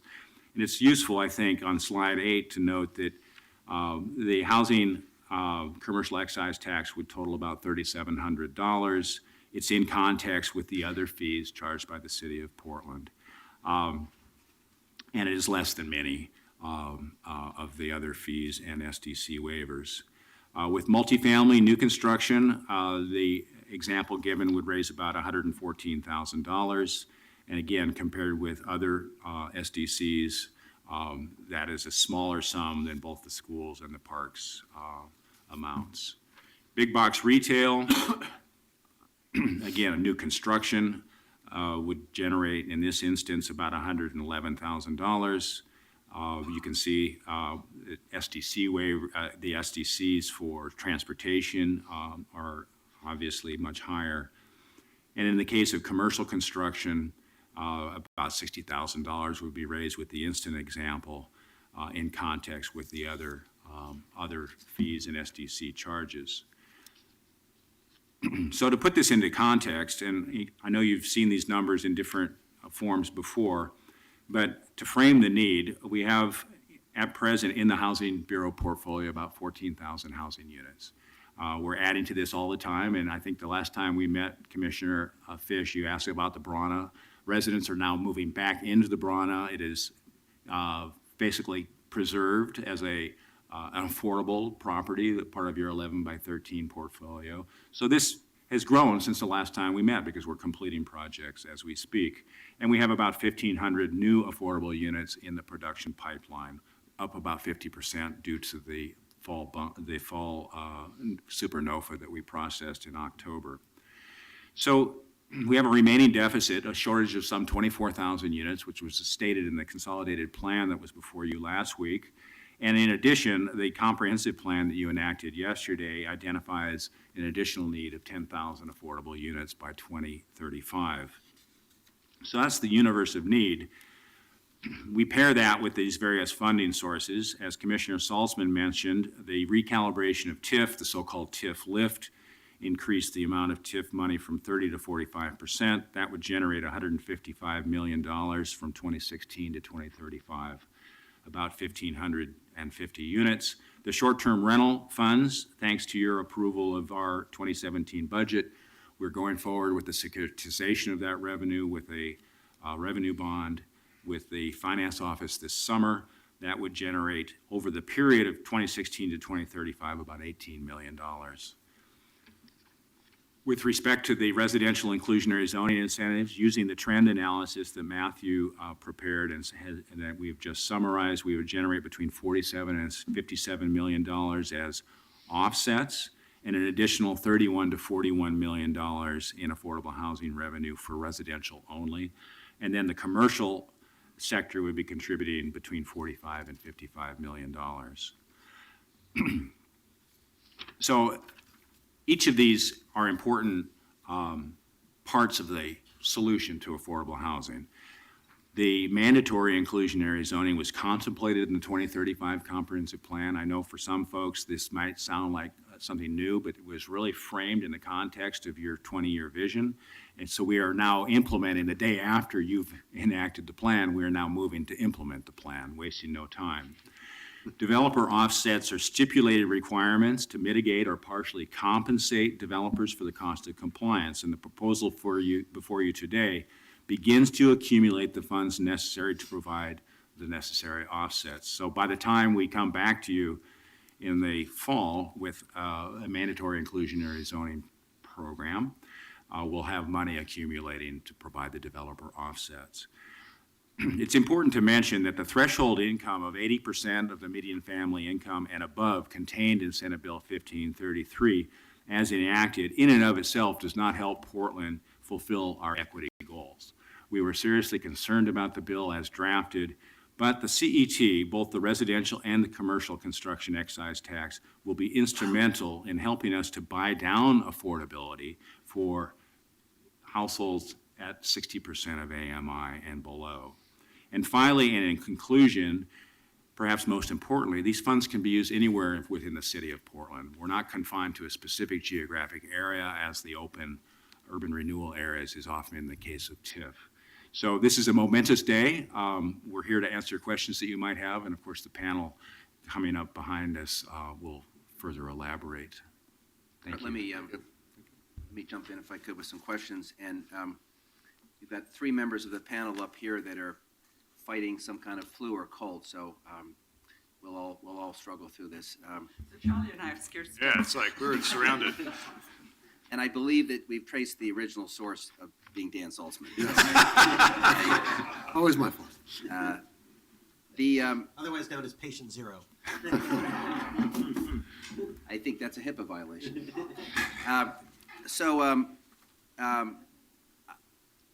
I think this is a momentous day, and I want to drill down in a couple of details. And I'm tempted to offer a couple of friendly amendments, but I first want to make sure I'm on the right track.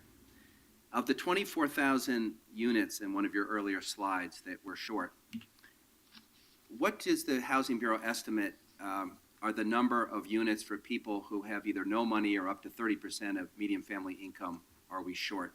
And I just want to, because I think we talk about numbers and they seem very abstract. 0 to 30 MFI means someone with no income, means a full-time minimum wage worker, means an older adult on disability. So let's put the human face on it. It's a lot of people in our community who are now completely priced out. Of the 24,000 units that we need, how many of those do you estimate are for people at 0 to 30 median family income? Well, specifically 17,530. Okay, so a majority of those units Indeed.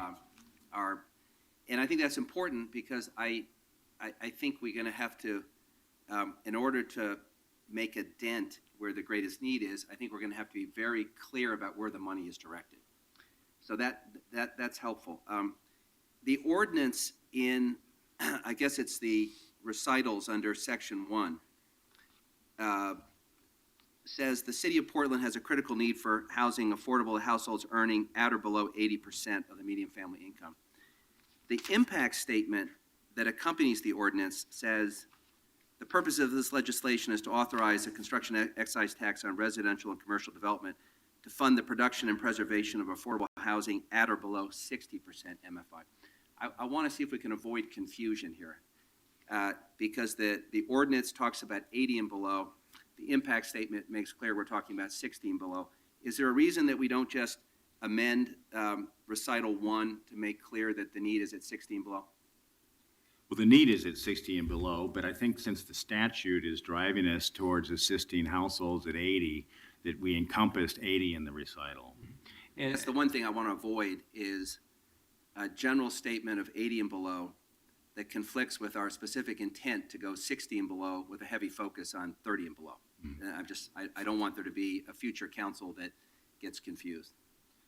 And for the record, Matthew Schaubold with the Housing Bureau. What I would offer on the first recital is that for the revenue that is sourced that the Bureau would be able to use for affordable housing production and preservation, the intent would be to be 60 and below, but the incentive fund associated with the mandatory inclusionary zoning program would be at both the 80% and below 80% levels. So Kurt, maybe at some later point, could you see if there is a friendly amendment that'd be acceptable to the sponsor that takes the very clear statement in the impact statement about the purpose of the legislation and just incorporates it into the ordinance? Because we generally don't use impact statements as being legislative history. So, yeah, I mean, this is the first reading today, so we have a week here to perfect any desired changes that my colleagues have. And I'd also say that we will bring back to council this fall a proposal on how we should allocate the funding below 60% median family income and commit to not spending any of these resources until the council has approved that policy, other than potentially spending some of these funds on the purchase of the Oak Leaf Mobile Home Park. So that was, Dan is telepathic. And so thank you, Commissioner Salzman, for putting that on the record. So just to be clear, these additional revenue sources that we're going to be debating, all of these funds in the aggregate would come back to council for a discussion about how the money is targeted. So what percentage goes to the poorest of the poor and what percentage goes up the ladder. And so we don't, it's what I think Dan is suggesting is we don't have to have that debate now. we can have that discussion when we know the total amount of money that's available, and then the council can weigh in on how it's to spend. Kurt, is that your understanding? We agree. Okay. I'd like to ask you a question about the so-called inclusionary zoning incentives. And it's under your residential improvement proposal, it's where 50% of the net revenue would be dedicated. Kurt, could you remind us what exactly the legislature provided in terms of our opportunity to buy down from 80%, and how flexible was the legislation? Is our only recourse to buy it down with money, or are there other ways at our discretion that we can offer a benefit that has the effect of buying down the rent? Well, the statute basically contains a list of tools that we must provide, and then an optional list of items that we may provide. For example, we must provide developers with the opportunity for whole or partial fee waivers or reductions, whole or partial fee waivers of system development charges or impact fees, finance-based incentives, or full or partial exemption from ad valorem property taxes. It's important that you know that this is all, or in part, this is not meant to be a dollar-for-dollar offset. And we spent a lot of time, probably 2 weeks, in Salem on this very point, because we're not underwriting their projects. Therefore, there's not a dollar-for-dollar offset, but there is a good faith effort. In addition, in order to provide for affordability at or below 60% of median income, we can provide optional additional services, including density adjustments, expedited service for local permit processing, modification of height, floor, or other site-specific requirements, and additional financial incentives, which would either allow us to increase the number of affordable housing units over and above the base of 20%, which the statute allows for, decrease the sale or rental price of affordable housing within the unit, or build affordable housing units that are equal to or lower than 80% of AMI. So they've given us a menu of choices. We have the A list, if you will, of mandatory requirements, and the B list of optional requirements. And the CET offsets the compliance with the A list, and it helps provide the necessary capital to buy down rents below 80% of AMI on the B list. That's an incredibly comprehensive and clear answer. And my recollection is that while the city would have preferred a lower ceiling on inclusionary housing, that is, the original proposal said 60% and below, the legislature adopted the 80% and below. And so the fallback position was to create as much flexibility as possible in what constitutes a buy down. At what point in the process do you come back to us with your interpretation of that language and recommendations for what meets our good faith requirement?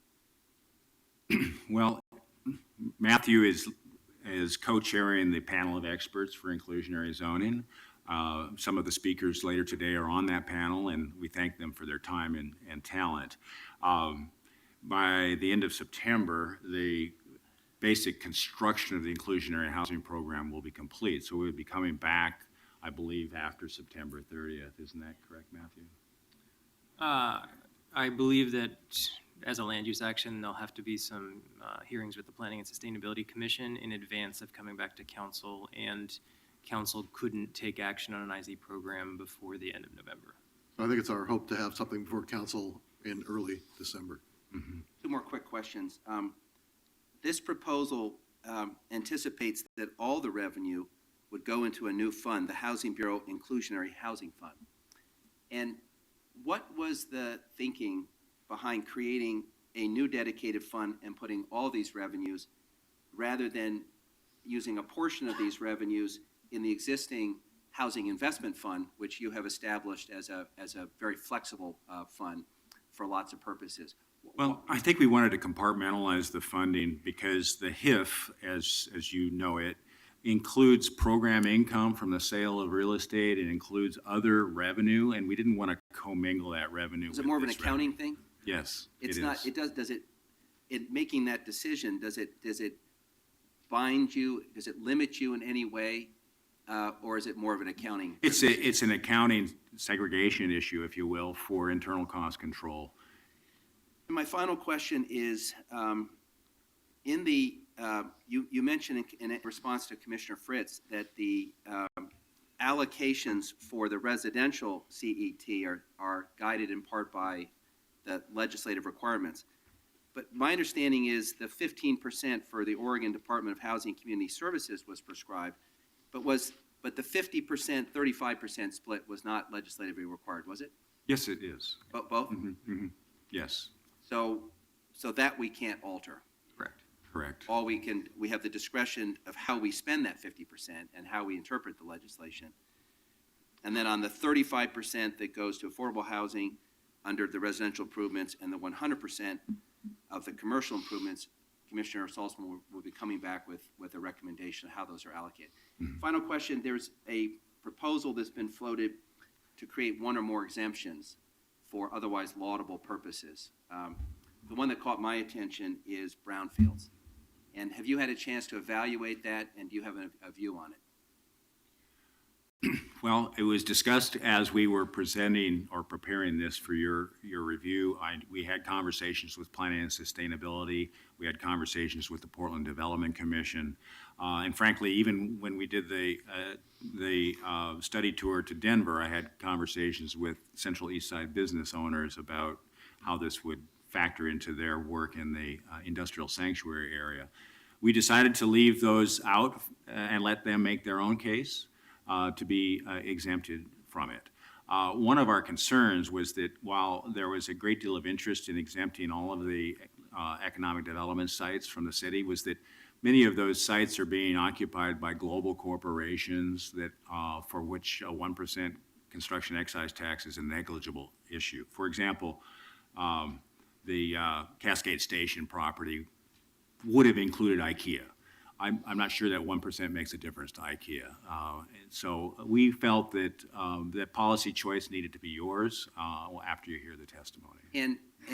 So do we have the option if the council the reason I mentioned brownfields is it's the centerpiece of our industrial land strategy in the comprehensive plan that we just adopted. And one of the principal barriers that we've identified to meeting that goal is the cost of reclaiming brownfields and the difficulty mixing together the financing necessary to convert brownfields to productive use. Could the council, through this exercise, decide to carve out a discretionary exemption, unlike the ones that you have on the chart where there's certain categories that are exempt by class? Could we come up with a brownfield exemption that has some discretionary component where on a case-by-case basis, if you meet certain criteria, you might be eligible? Well, I think the answer to that is probably yes. Matthew might have a different opinion. Certainly the Well, city attorney would want to probably tell you for sure, but there's nothing in the statute that would prevent you from exempting indigenous small business. I think you might want to look at the wage structure of some of the businesses that go here so that we're not inadvertently exempting businesses that are perhaps unaffected. Yeah, so I know we have people waiting to testify, so I'd like to have a follow-up conversation about options for tailoring a brownfield exemption in order to advance the city's industrial land strategy. Thank you. Okay, And other questions? I share that desire. In fact, I have the city attorneys working on a brownfields potential amendment, which would need to bring next when we have the second hearing. I want to go back to the issue of classifying commercial, multifamily as either commercial or residential. And I want to start out by saying that unless somebody has some reason for not dedicating 100% of the commercial to affordable housing, that's where I start from, because I do believe that taxes work best when there's a nexus between the purpose of the tax and what you use it for, and what's taxed. So given that, and I haven't heard anybody else on the council saying that we shouldn't have 100% of the commercial going to affordable housing, although I think we have some discussion about what purposes that might be. But given that, why would we want to classify multifamily as residential when we know that that means 15% of the taxes collected in Portland will go to the state and may never come back? Well, we do think that the drafters intended that residential use be treated as residential property. That frankly, we didn't explain to Senator Dembro in drafting this bill, and some of the drafting occurred in this building, that the city of Portland processes every multifamily commercial permit as commercial rather than residential. So as they work through the details of the bill in the 32 days of the short session, I think the residential use was always intended. There's at least 3 references to it in the bill, which we think upholds that interpretation. The city attorney has looked at it on behalf of the council budget office, and I think the recommendation is that your legislative intent in this deliberation be made clear as part of the record, so that if a future council wants to discuss it, at least they have that background. Well, I think we should have some more discussion about that right now, because we know that, at least last time I checked, 40% of Portland's property taxes never come back to the Portland area. And I'm not happy about $750,000 a year going to do affordable housing in other parts of the state. If there's a possibility that by classifying multifamily as residential, that means that if we can keep it as commercial, that means all the money stays in Portland and all that money can be used for affordable housing. The other concern I have is that the ordinance says that it's for production and preservation of affordable housing, the 50% of the commercial that's allowed, that's not dedicated specifically by the statute. And I'm wondering if there's a interest from the community and on the council for including operations as a potential use, operations of affordable housing. If we pass the general obligation bond to build a lot of publicly owned affordable housing, we're going to need money to operate it from. And so I'd be interested in allowing future councils to decide how to use that money for affordable housing and broadening it just slightly. I understand the point. All I would point to is that the volatility of this fund source is such that in bad years, if we're funding operations, it will put pressure on the general fund. Because if the money declines, and we know it will because it's tied to cyclical construction, that there will come a time when you're going to have to hedge that with the general fund, which will be the same time the general fund is under extra pressure due to business losses. Yeah, but that also goes that if this can't go to it, that all of it puts pressure on the general fund. So I would suggest that there's, especially when it's not mandatory, which percentages are going to what purposes, future councils might be given that option. Yeah, I think you would want to be judicious in how you apply this, so you didn't create a bow wave on the general fund at a later date. I would just add, for perspective, I think there's nothing that prevents a future council from coming back at any point and saying we want to revisit how we allocate the commercial excise tax between operations and capital. But I would also argue that right now the most urgent imperative need is capital. We need to get more units on the ground, either preserved or new. And so I would argue that we save the operations argument maybe for a later date and focus on new affordable housing production 100%. Okay. Presumably since this is a dedicated fund, the Budget Advisory Committee of the Housing Bureau will be making a recommendation to future councils as to the allocation of the money? The Portland Housing Advisory Committee? Yeah. Yeah, sure. Yes, and we'll be reporting on this in the context of the annual state of housing. So as the funding is accumulated and dispersed, we'll be counting those units and reporting in a robust manner so that you can see how we're fulfilling both our geographic and our equity goals. And even in a perfect world, the new affordable housing that might be funded by the bond that we haven't passed yet wouldn't be online for a couple of years, right? So I think I would like us to consider that at least. Okay. More questions for Kurt and Matthew, if any? All right. Thank you both. Thank you. Very much. Okay, So, you yeah. have a panel to call? Yeah, Dyke Dame, who is a member of the Portland Housing Advisory Commission, Vivian Satterfield, member who works for Opal, and then Jess Larson of the Welcome Home Coalition. And as Kurt or Matthew said, both Vivian and Dyke also serve on the panel of experts that is advising the Bureau and myself on the inclusionary zoning policies that we'll be bringing forward in the near future.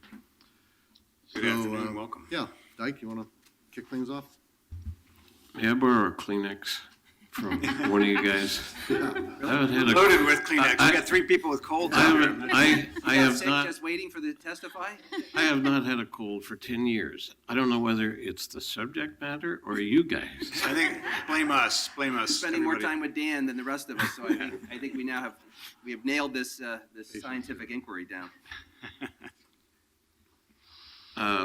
Thank you very much for the opportunity to speak about this very important issue. I think some of us that have worked on this are pretty passionate about this. I'm going to limit my comments to the commercial excise tax component. I think the other side of it is pretty well set in stone and is not going to be interpreted much differently than what you see it before you. The key thing for me is that 96% of this commercial excise tax revenue be devoted to the production of affordable housing. The city did a great job. They worked hard with the state legislature to get inclusionary zoning. Those efforts produced a bipartisan support from the state legislature. And that 96% is going to be critical in order to make inclusionary zoning work. It's our job, city's job, all of us, to make it work, because I know from my trips to Salem, we're not going to get another shot at this. We did a pretty good job of getting this approved. Now it's up to us to make it work. And we can't make it work unless we got enough money. And so unless we devote all of these funds to accomplish this, we won't get the job done. And we don't have another chance to go back and ask. We're certainly not going to be able to ask some of the bipartisan support that we got on this deal. That'll be the end of it. Thank you, Doug. Do you have excuse me, I'm catching it already. Do you have some feedback on whether multifamily should be commercial or residential? I think if the city has already processes multifamily projects as commercial, then I guess it's commercial. I wouldn't parse it that way. I'm not looking at that side of it. I'm just looking at the resolution on the left hand, I guess it would be the right hand side. Where does the money go? And I hope it all goes to where I think it should go, and that's to affordable housing. I think we're all agreed on that. I'm just trying to get more to go to affordable housing in Portland. Hey, can I just ask you a question? We got a couple letters from trade associations objecting to this proposal on different grounds. You're a respected developer, private, you have done commercial and residential development. What is your reaction to some of the pushback we're getting? Well, I don't know what the pushback is, but I'll just, if there is some, I would speak to it this way. We all live here. We all have an obligation to help our community continue to be a good place for everybody to live. And if we're going to push people out of the city because we're unwilling or unable to all collaborate and work together and try to make things pencil and do the job, then we're not really doing our job as citizens, if you will. So I'm not real interested in listening to people gripe about, well, we shouldn't do this, we shouldn't do that. We got a problem. You want to be 75 years old, get kicked out of an apartment and have no place to go? No. And just for context, on the commercial side, you've been in the real estate business for how long? 40 plus years, probably. In the last 40 years, has there been a period of time in Portland's history where the commercial market has been hotter and there have been more aggressive rents and profits? Well, I'm no expert, but, I think your statement's probably accurate, that I think that your statement is that it's as good as it's ever been right now. And we also know there's a business cycle and nothing lasts forever. So I don't know if I'm answering your question or not. Thank you. Thanks very much. Vivian? Vivian, next. Mayor, Council, good afternoon. Vivian Satterfield, I'm the Deputy Director of Opal Environmental Justice Oregon. Opal builds power for environmental justice and civil rights in our low-income communities and communities of color. We work at the intersection of transportation, housing, and health, fighting for greater self-determination, equal protection, and access to opportunity where we live, work, play, and pray. I just want to give a little bit of context as for how we got here today. It's been described as being a momentous day.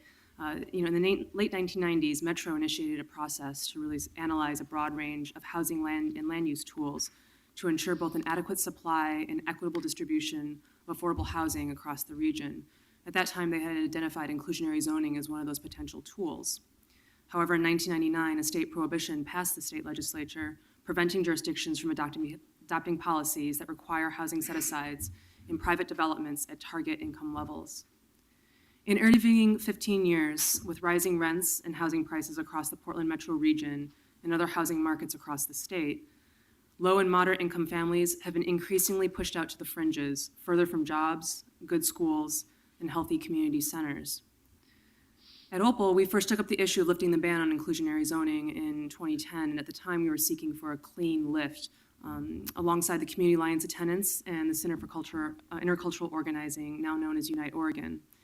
We led efforts through 3 legislative sessions, building momentum in a large and diverse coalition that brought racial, social justice, and health equity partners to the cause, as the lack of access to affordable, stable housing in areas of high opportunity increasingly became the #1 issue for communities across the state. So with SB 1533, passed recently by the Oregon legislature, we've cracked open both inclusionary zoning and the construction excise tax. And I believe the intent all along by legislatures was that the CET be used towards affordable housing.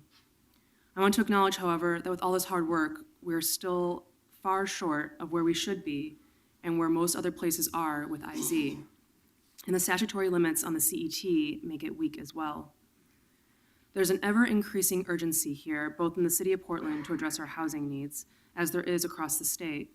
And I appreciate the deliberate intention to implement the CET tool as soon as legally possible to capture revenue. Many essential systems that serve the public are supported through impact fees by the way of SDCs, such as transportation and parks, but affordable housing doesn't have one. Collecting a construction excise tax in the midst of a booming housing market and reinvesting in our community's greatest needs is the right step to ensuring that our communities are accessible by the way of affordable homes.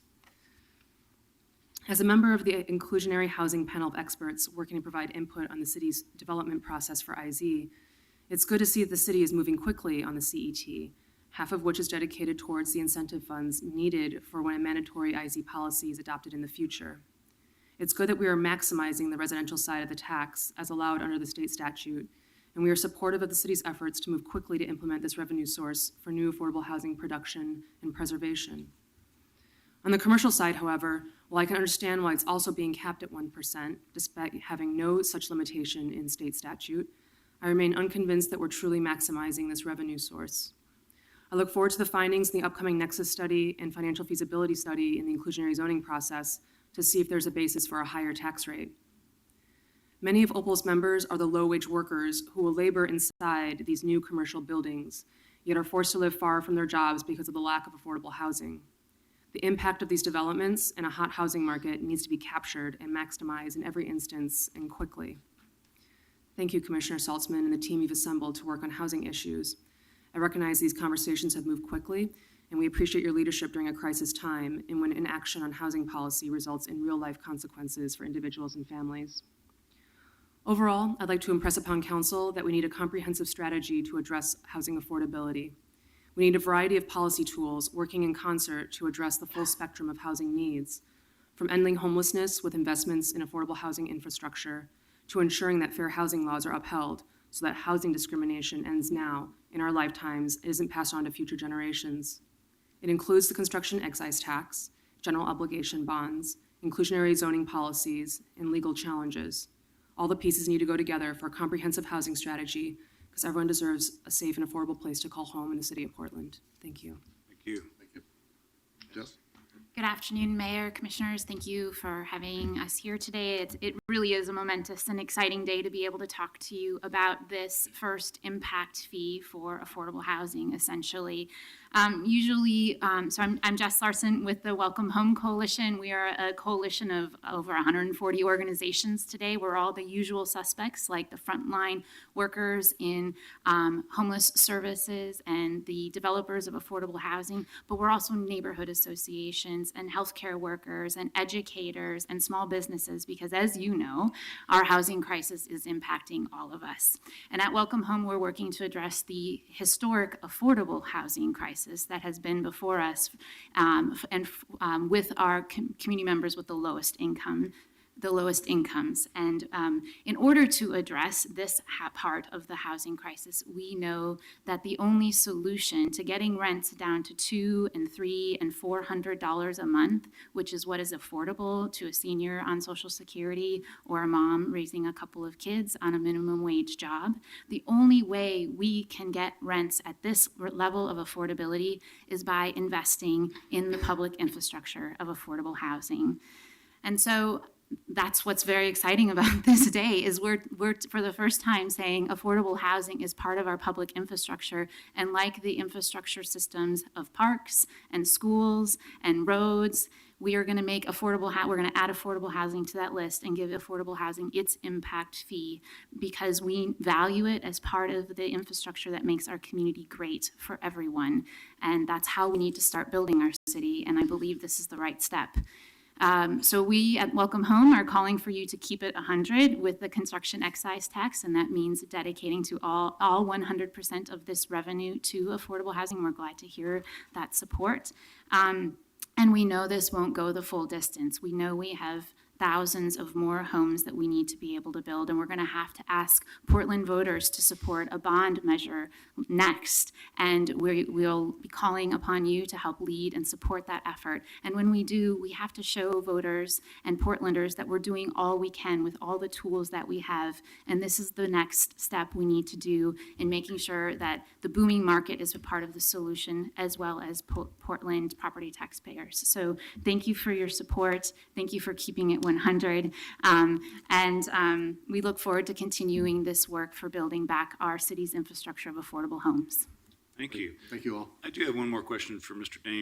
Dyke before you leave. You not only have done a lot of development in Portland, but you've done a lot of development on brownfield sites. Do you think there should be an exemption in this tax for brownfield development? No. And why not? There are brownfields and there's brownfields.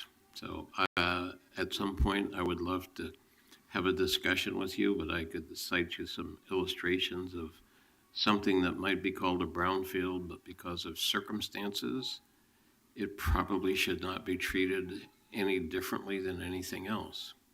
And you don't, having developed projects on brownfield sites, you must not, I'll put these words in your mouth and take them or leave them, you must not think that this is going to make the difference in their feasibility. That this 1% tax would make them infeasible to develop? Maybe I answered your question obviously not. the wrong way or something. Yeah. Yeah. So you think it is not going to make the difference as to whether they're developable or not? I don't think so. But you got to be again. I'm having difficulty getting on the same page with your question. I guess I'm trying to answer it a different way. So let me use an illustration. Please. If a Portland Development Commission piece of property is going to be sold to somebody, and we know that it's contaminated, but the property cannot be excavated, right? So you can't have underground parking, and the only thing, the dirt that's going to come off of there is from, let's say, auger cast piling, and it's going to get hauled to Hillsborough. And then you're going to submit your bill to PDC, who pays it, and they're going to submit the invoice to the railroad. Do you give that a break? Yeah. I say no. That's why I said no, because there's so many different circumstances regarding these things. Let's go back. Hang on. Let's go back to over a decade to South Waterfront. Yeah. People wanted to call the land that we bought a brownfield. I kept saying, why do you want to do that? Well, we can get a $70,000 grant if we call it a brownfield. Well, okay, we're going to build a mega $1 million project here, and we're going to hang a bad name on the dirt for you to get $70,000?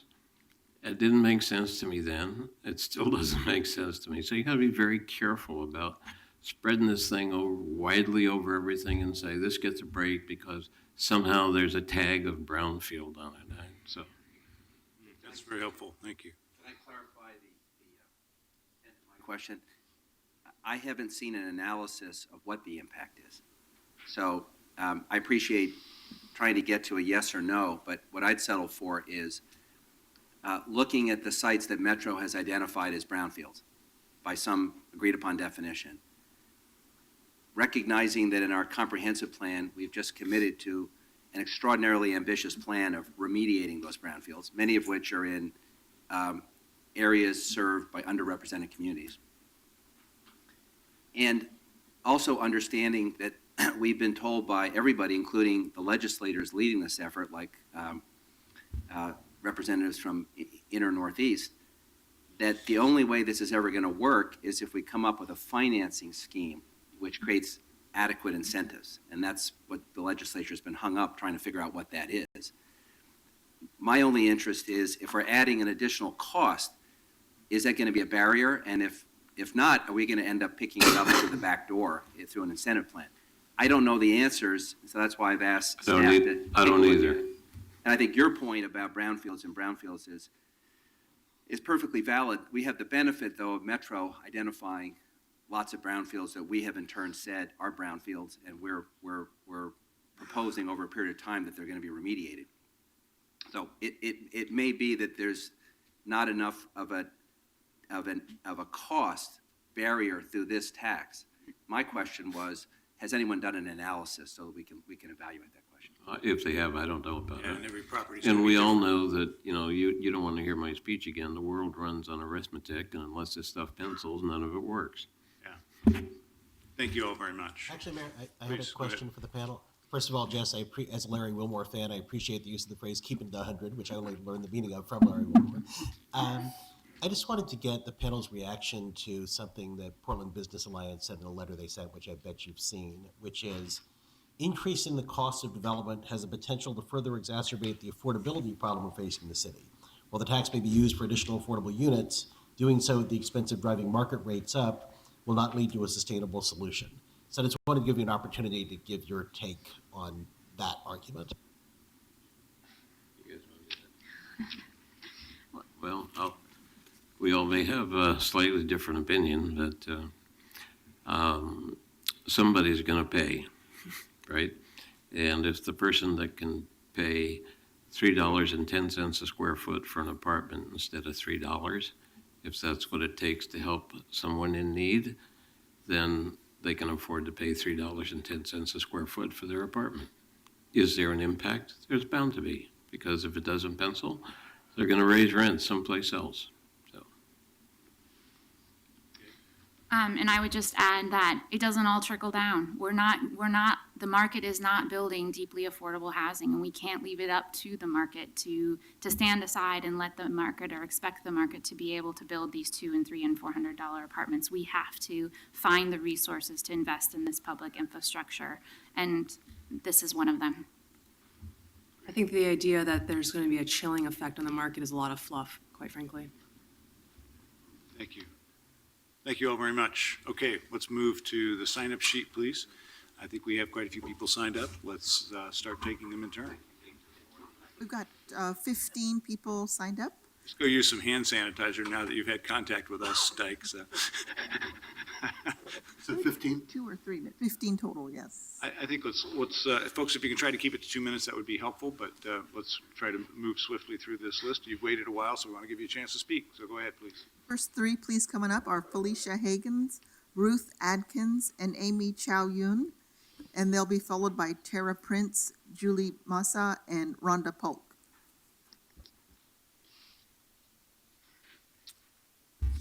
Good afternoon. Welcome. Thank you. Mayor, Commissioners, for the record, my name is Felisa Hagans. I'm the Political Director of the Service Employees International Union, Local 49. SEIU worked diligently on this legislation in the last session, and we are very excited to be here supporting the outcome of that legislation, including the construction excise tax, and we look forward to the proposal on inclusionary zoning.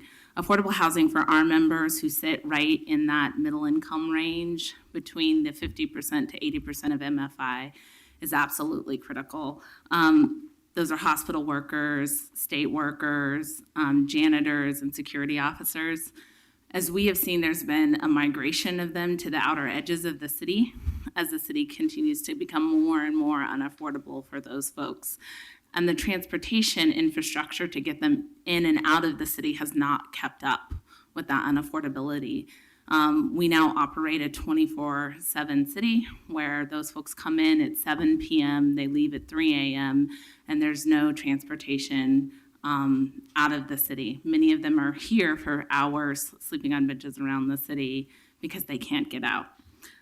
Cecile Casper, I spent some time with her recently at the she works at the Port of Portland, and she was homeless for 6 months because her landlord evicted her so that he could increase her rent, and she was unable to pay. So now she lives in a 2-bedroom apartment on the edge of the city with 6 people. We think that the thousands of development, the millions of dollars in development that has come up around the city isn't keeping the jobs that can afford, frankly, the rents that have gone up. So although we're building larger and larger commercial office space, which we obviously support, the janitors and the security officers who clean and secure those buildings aren't making the income to then afford $70,000 in rent. Sandy McDonough from the PBA, I think, summed it up in a quote for the Oregonian, where she said that when the Portland Business Alliance said middle-income jobs in the Portland are declining, at the same time, housing has become more expensive. Where are the workers going to be? And I think the PBA and SEIU may not agree on the solution here, but we definitely agree on the problem. And so we're hoping that the council can support this proposal and the inclusionary zoning proposal coming in the fall. Thank you. Thanks very much. Actually, Lisa, you talk about members being between 50 and 80% of MFI.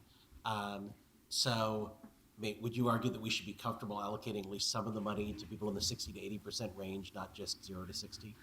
I think that I would be comfortable with the 0 to 60, but I also feel like the buy downs that were discussed earlier on the inclusionary zoning work was a very critical piece of the legislation for us, because what's happening is if you don't bring enough markets on that lower income range, then higher income folks are also consuming those units, and then and then you have that 60 to 80 group who is buying the 30 to 50 group who is stretching their incomes to buy into that 60 to 80 range because there's not enough apartments there. And then you have the above, and then you have that 60 to 80 stretching their incomes buying into the 80. And it sort of puts a continuous pressure on the entire market. And so we feel like if you bring any units on, some of that pressure will be lifted in all of those income ranges, so that more workers can move back to closer to where they work. Thank you. Jean, welcome.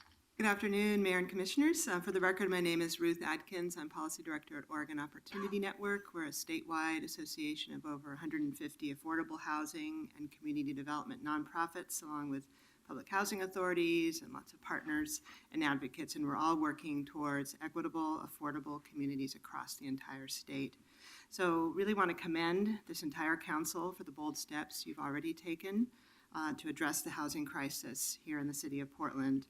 And we're here to ask you to continue that by supporting this proposed construction excise tax and by committing to dedicating 100% of the funds to affordable housing. In regard to further exemptions, we would ask that you keep with the proposal from the Housing Bureau and limit any further exemptions. This proposal already includes more than the current schools at CET, so we feel that's an appropriate level where it's at.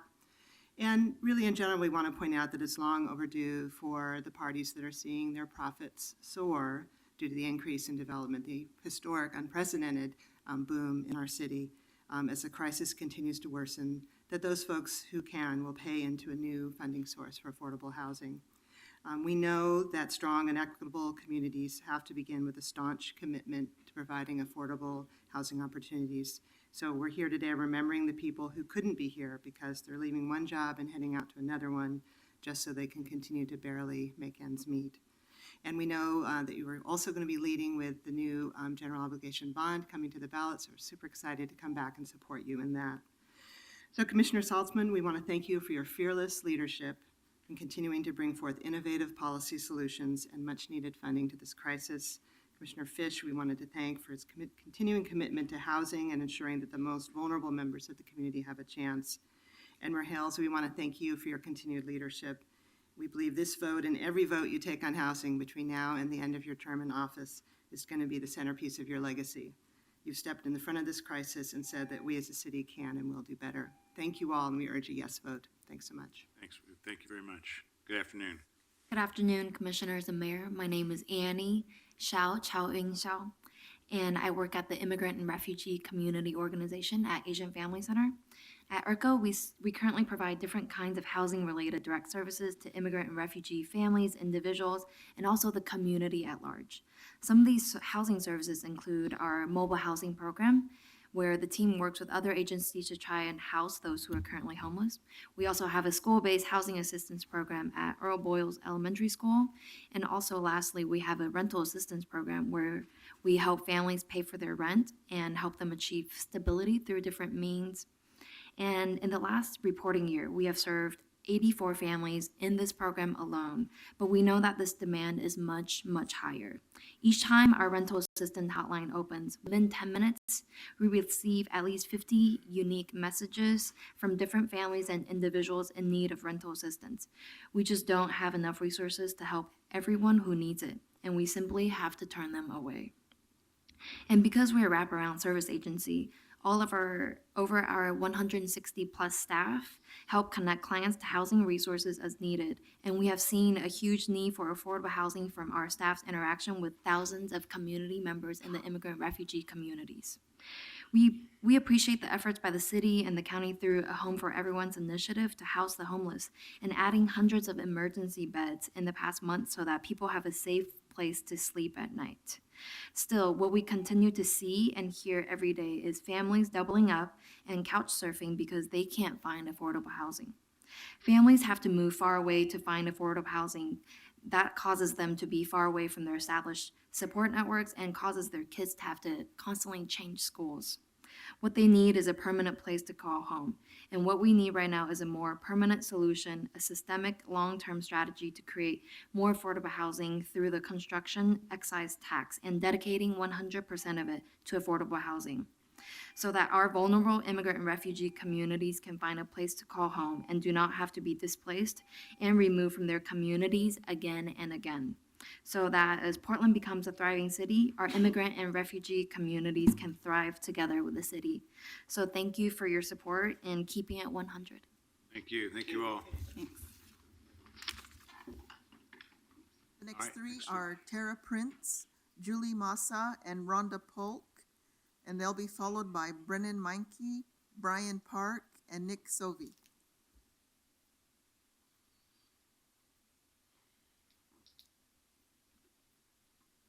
Good afternoon. Welcome. Afternoon. Who would like to go first? I think I'm going first. Okay, you're on. Thank you, Mayor Hales and councilors, for the opportunity to speak today. My name is Julie Massa, and for the past 5.5 years as a developer for Casa of Oregon, I have worked with 9 groups of ambitious, hardworking, determined homeowners with a shared vision, very similar to the Oak Leaf residents here today. They sought to purchase the land underneath their homes, and they wanted to own and take control of their collective futures as a nonprofit cooperative. Those cooperative communities thrive in 9 Oregon towns and cities, and I'll name them for you: McMinnville, Redmond, Gold Beach, Leeburg, Clackamas Bend, Boardman, Idlewild Park near Roseburg, and Dexter near Eugene. Notice that Portland's not on that list. I started when only 2 cooperatives existed, so I have personally worked to transform 7 of the 9 communities into successful resident-owned manufactured home communities that own and operate their cooperative business together. I mentioned that Oakleaf residents have a shared vision for their community. As an experienced cooperative developer, I also see a tremendous cadre of leadership skills, courage within the existing group of Oakleaf residents. Although that vision is still forming in the normal stages of community development, they have come so very far from the threat of losing their homes to coming to you today to request $1.5 million. So I think in their shared vision, they see stability, cooperation, affordable space rent, pride in their community and their accomplishments, structural improvements to their home and their community, and the ability to have very local control of what they collectively own. While Oakleaf is unique, these are the same things that the 9 other communities that I've worked with saw in their vision. I'm here to ask you to grant their request for $1.5 million so that they can put their vision into action. Like the other manufactured home communities have done, additionally, I request that the funds come from a source that contains the maximum amount of flexibility and the least amount of restrictions. There are other communities that face the same threat. I want the council to be aware of that, and hopefully this request can also filter out into those communities. Please adopt Commissioner Saltzman's proposal for the CET, and these funds will help spark vision into action for this community. And thank you for your leadership. Thank you. Thank you all. Thank you all for coming. Welcome. So Commissioner, could you just give us a brief update on what's happening with the Oakleaf, please? Well, the owner has agreed to entertain an offer from the residents, and CASA is playing a key role in that. And we would propose that, as I said, we would not spend any of the construction excise tax until there's been an approved plan by council, except for the Oakleaf Mobile Home Park. That's one I would recommend we move ahead on as soon as we can. And do we have to have the construction excise tax, or could we use the funds in the HIF? We could probably do that too, but one way or the other, we'll get it done.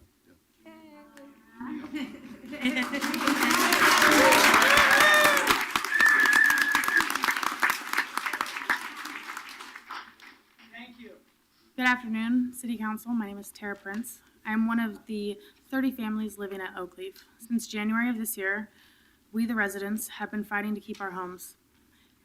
That's why I'm here. If City Council approves this new tax, the Oakleaf residents have an opportunity to save their homes. In December of last year, I bought my home in Oakleaf Mobile Park. I'm a single mom. I moved here to Portland to the Oakleaf residents to build a foundation for myself and my boys, which is something I never had. After a month after purchasing my home, we were all told that we were about ready to lose our homes. Most people facing this kind of loss would give up, but we Oakleaf residents have stood up and are not giving up. Oakleaf residents are hardworking families, seniors, vets, and people with disabilities. The threat of losing our homes, along with our daily struggles, would breed chaos. I have seen the exact opposite, though. Our Oakleaf community has formed a bond that I feel is empowering and growing daily. I have seen my neighbors take pride in our park and now have a new confidence. I recently obtained my first management position, and now I feel like I can give my children a better life. Having a stable home means I can succeed. So again, that's why I'm here. We, the Oakleaf residents, are fighting for our homes, and you, City Council, have an opportunity to help us do that. So thank you. Thank you. Welcome. Hi, my name is Rhonda Polk. I am a resident. I'm going to just move the mic a little closer to you so we can hear you. Thank you. My name is Rhonda Polk. I'm a resident at the Oakleaf and a single mother as well. And we're just appreciative that you guys are taking the time to support us in this as much as you have. And we want the opportunity to show the community that we as a community in itself want to be show better than what has been in the past of the Oakleaf. We want to make it look like the images that we have. As far as trailer parks go, people have a negative opinion of them in general. we want the opportunity to show the community that we're not that negative. We have a beautiful image of what we want to share with the community. And so we just want to say thank you again for your support in helping us with this. Thank you. And you have, as a group, done an amazing job of organizing. So the fact that you are at this place with support here at the city and a lot of other folks behind you is really because you've done such a great job of coming together as a community. So no one can fail to be impressed by what you've done. I'm certainly impressed. So we appreciate you as Portlanders. Thank you very much. Julie, can I ask a quick question? Yeah. 30 families? And 30 families, how many children total? I have 12? 12. I have 2. I have 2. 12 kids. And they're all school-age kids? Yes. An infant. I have An a infant. I have a 2-year-old. I have 2 teenagers. But they're mostly school-age kids. Yes. And what we know is that kids that have to move a lot, it's very disruptive to their education. So a compelling reason to provide some stability is so kids can continue to go to school and have that continuity. I know how it is, because my school was here. I was born here in 55. My school is not there. My elementary school has changed into Nara, and Naya. And my high school is no longer on 42nd and Killingsworth. There's been a lot of changes in my life in 60 years here. But the trailer parks are necessary for low income. And low income, usually single moms with children.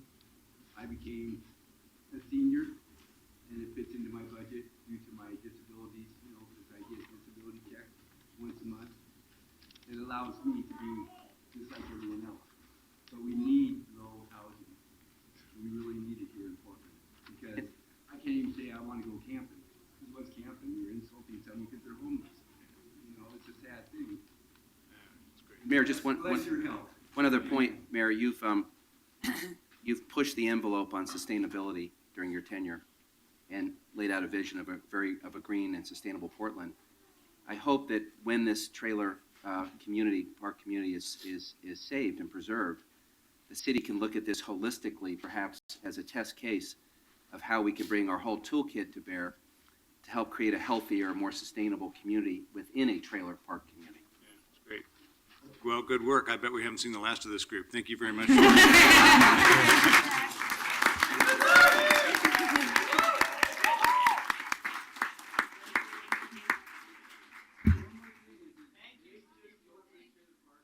from 72nd to 42nd. I believe there are 5 trailer parks. Yeah, you're right. And that's where most of these people come, but they just the opening. I lived in Fernhall, I lived in the old trailer park, and I lived in Oakley. Yeah, good point. Thank you. When I started out, my mom was a single mom with 2 boys. Thanks very much, everybody. Bless you guys. Amen. I just want to say I was so happy to see all you guys here because all of you are angels in your own rights. I've watched what you guys been doing in your works here and there, and I see all you on one panel. Thank Bless you. you guys. Would Thank you you consider so coming much. back on a weekly basis? Yeah, it doesn't usually get this good, so.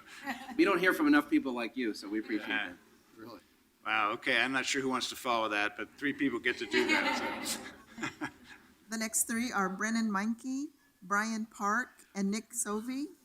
And they'll be followed by Mr. Lightning, Missy Baxter, and Bev Logan.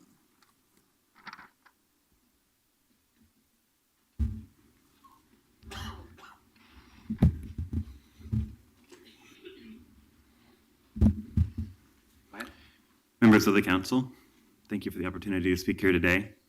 My name is Brennan Minke. I'm co-chair of the Affordable Housing Research Action Team with the Metropolitan Alliance for Common Good. MACG is made up of more than 24 labor, faith, nonprofit, and health equity institutions that work together to bring about change in our community.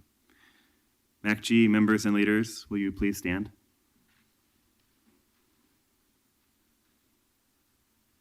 It's not Oakleaf, but we brought some people. Good turnout. Good turnout. Our members hail from all across Portland. They're as diverse as our city, but the one thing that we've heard again and again, as you have, cutting across geographic and social boundaries, is that the cost of housing in Portland is too high. You know this as well as anyone. You've declared a state of emergency, and we thank you for the commitment you've shown in taking concrete steps to ease our housing crisis. But despite the gains made in the past year, both locally with the increase in TIF funding, which we thank you for your support on, and at the state level with the loosening of the inclusionary zoning restrictions, the housing situation here in Portland continues to worsen. The water is still rising, the gap is still widening, and that state of emergency continues. There are other needs in Portland beyond housing, and we recognize that. But in a crisis, one must address the most critical needs first. In Portland, that need is clear, and so we strongly support Commissioner Saltzman's proposal to allocate 100% of the construction excise tax money to housing. The money generated by the CET can't make up the difference, as you've noted, but it can help fill in gaps in our affordable housing infrastructure. Many Portlanders cannot afford the workforce housing that inclusionary zoning is designed to provide, and most Portlanders do not live in an urban renewal area eligible for TIF funding. We must provide housing opportunities for all Portlanders, and especially those most vulnerable between 0 and 60%. The CE tax, the construction excise tax will help with that, and we must continue to explore the innovative approaches like we've seen with the Oakleaf community here. So thank you for all the work you've been doing, and we look forward to working with you in the future. Thank you. Welcome. Members of the council, thank you so much for having us today. My name is Brian Park. I'm a family medicine and preventive medicine resident at the Oregon Health and Science University. Sorry to hear that you all are sick. I'd offer you my services, but I think that could be construed as a conflict of interest possibly. But I work and train at OHSU Richmond Clinic, which is a community health center that serves as a safety net clinic for the Southeast Portland neighborhood. And we treat all patients regardless of their insurance, income, and background. And that really is a fabric of our identity, both in the clinic and certainly a fabric of my identity as a provider as well. I really love what I do, the relationships that I get to form with my patients over the weeks and months and now years, and the privilege to work with them through some of the most troubling parts of their lives. As I progress in my residency training, however, I am struck repeatedly by how healthcare does not occur solely within the walls of the clinic or at the exam room, but largely outside the clinic walls. And I thought this just last week when I saw a patient of mine. His name is David over at Richmond. I met David during my first month of residency 2 years ago now. And in that time, David has been to the emergency room 14 times for a bad skin infection in his foot that he is predisposed to because of his diabetes. And I'm a little bit embarrassed to reveal to you that it wasn't until after his 4th emergency department visit that I thought to ask him point blank what you're all likely wondering already, which is, David, why all these infections? Brian, he said, you keep asking me to take my insulin and keep my leg elevated. Now, how am I supposed to do that when I have, how am I supposed to keep my insulin refrigerated and keep my leg up when I'm sleeping out on the streets? David is really special, dear, and unique to me, but in a way I also have many patients like David, whose life circumstances preclude them from living happy and healthy lives. And these circumstances are so entangled with what we do in medicine, we call them the social determinants of health, that a colleague at the Richmond Clinic and I started an initiative to organize patients and community partners to better identify and address these social determinants. In organizing meetings with over 60 patients just this past year, we quickly found that the most prevalent and significant influence in the health and lives of our patients is lack of secure and affordable housing. This overwhelming need for stable housing in our community resonated with us, so much so that we went and asked our Department of Family Medicine over at OHSU to join MACG as a member institution, and so that we residents could better understand the social determinants that affect our patients here in Portland. And I'm glad to say that the department quickly agreed to that. So I understand the irony of me as a medical provider sitting in front of you today, asking individuals outside the healthcare sector to keep our patients healthy. But I hope you'll also see that your policy decisions directly impact the social determinants of health for many Portlanders. And I want to empower you with that truth. You shape policies that can forge and uphold a just society. And in a truly just society, we can all pursue health, wellness, and happiness. So here I sit in front of you, asking you to help us, help David, help Portland, by maximizing the funds for affordable housing. Thank you. Thank you. Nick, welcome. Mayor Hales and City Council, thank you for what you've done and what you will do to promote affordable housing here in Portland. I'm Nick Sovey. I'm the Director of Rose Community Development, and I'm the co-chair of the East Portland Action Plan Housing Subcommittee. At our EPAP Housing Subcommittee meeting this week, we voted to support 100% of the construction excise tax going to affordable housing, and I hope you'll pass that today. Resources for affordable housing are an important part of East Portland's anti-displacement strategy. Rose is doing a project called Baby Booster now to support pregnant women and families with young children because that helps them in their lifelong health. And when we talk to parents in the neighborhood, what they tell us is we need more affordable housing. That's what we can do to promote healthy babies. If you need another reason to vote for this, just reading a book called Evicted, and it's just a horror story of what happens when we don't have affordable housing in our city. So I hope you'll vote today to adopt the construction access tax and devote 100% of that to affordable housing. Thanks very much. So, Nick, do you have any comments about whether multifamily should be commercial or residential? I mean, it's your call. I understand the argument that we could keep the money here in Portland, and, I think that's a really compelling argument. Thank you. Nick, just two other points. We'd never like to disappoint you, but today's a first reading, so it's going to go over to a second reading. So we're not withholding the vote. But, Rome wasn't built in a day. And just, I don't want to speak for my colleagues, but there has been a tremendous amount of effective lobbying advocacy work on this, and my sense is that there's now strong support up here for the 100% dedication. So I know you want to reinforce that and make sure that we don't backtrack from that, but my sense is that has now enjoys strong support on this side. And thank you for all your good work. Thank you. Thank you all very much. The next three are Lightning Watchdog PDX, Missy Baxter, and Bev Logan. And they'll be followed by the last three who signed up, Sarah Farmer, Marion Haynes, and Emerald Bogue.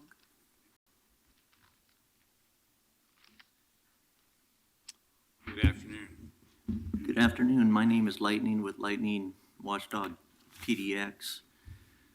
Was a little hesitant on this at the beginning, but after listening to Mr. Dame and also knowing Homer Williams would be in agreement on this, I definitely give it a yes and support this. A couple disagreements I have with Mr. Dame is I would like to also see the brownfield exemption put into place. We do need to offer more incentives on these type of more challenging properties. And again, why I was hesitant on this at the beginning is I prefer to have more incentives to the developers. I'm always hesitant on anything mandatory, exclusionary zoning. But again, I've changed my mind. If Mr. Dame agrees with that and the developers don't have an issue, then why not? Absolutely. Now, another commitment I hope that Mr. Dame and Homer Williams will stand by is their proposal on the $100 million homeless campus. I hope that the city will also understand that they need to step forward on that Northwest Front Avenue property, be reasonable. Don't sell it to them like your PDC director wanted to buy that property out of Troutdale. Be reasonable on your assessment of values and use the public taxpayers' dollars reasonably. Do not take advantage of them. And the only other issue, again, like I say, is that Mr. Salzman, don't get too aggressive on that obligation bond. Stay around 100 million. Do not get overly aggressive. Commissioner Novick understood what happens when you do that. Thank you. Lightning, can I just point out that as the commissioner in charge of the bureau that currently owns what we call T1, Terminal 1 North. Yes. I want to be clear, and I'm issuing a memo tomorrow that will be a public record, and it'll state more clearly. I fully support the vision that Homer Williams has put out there, joining with a lot of other people in the community who applauded him for his private sector leadership and willingness to bring private dollars to support this effort. because this would be a sea change in terms of the amount of private investment.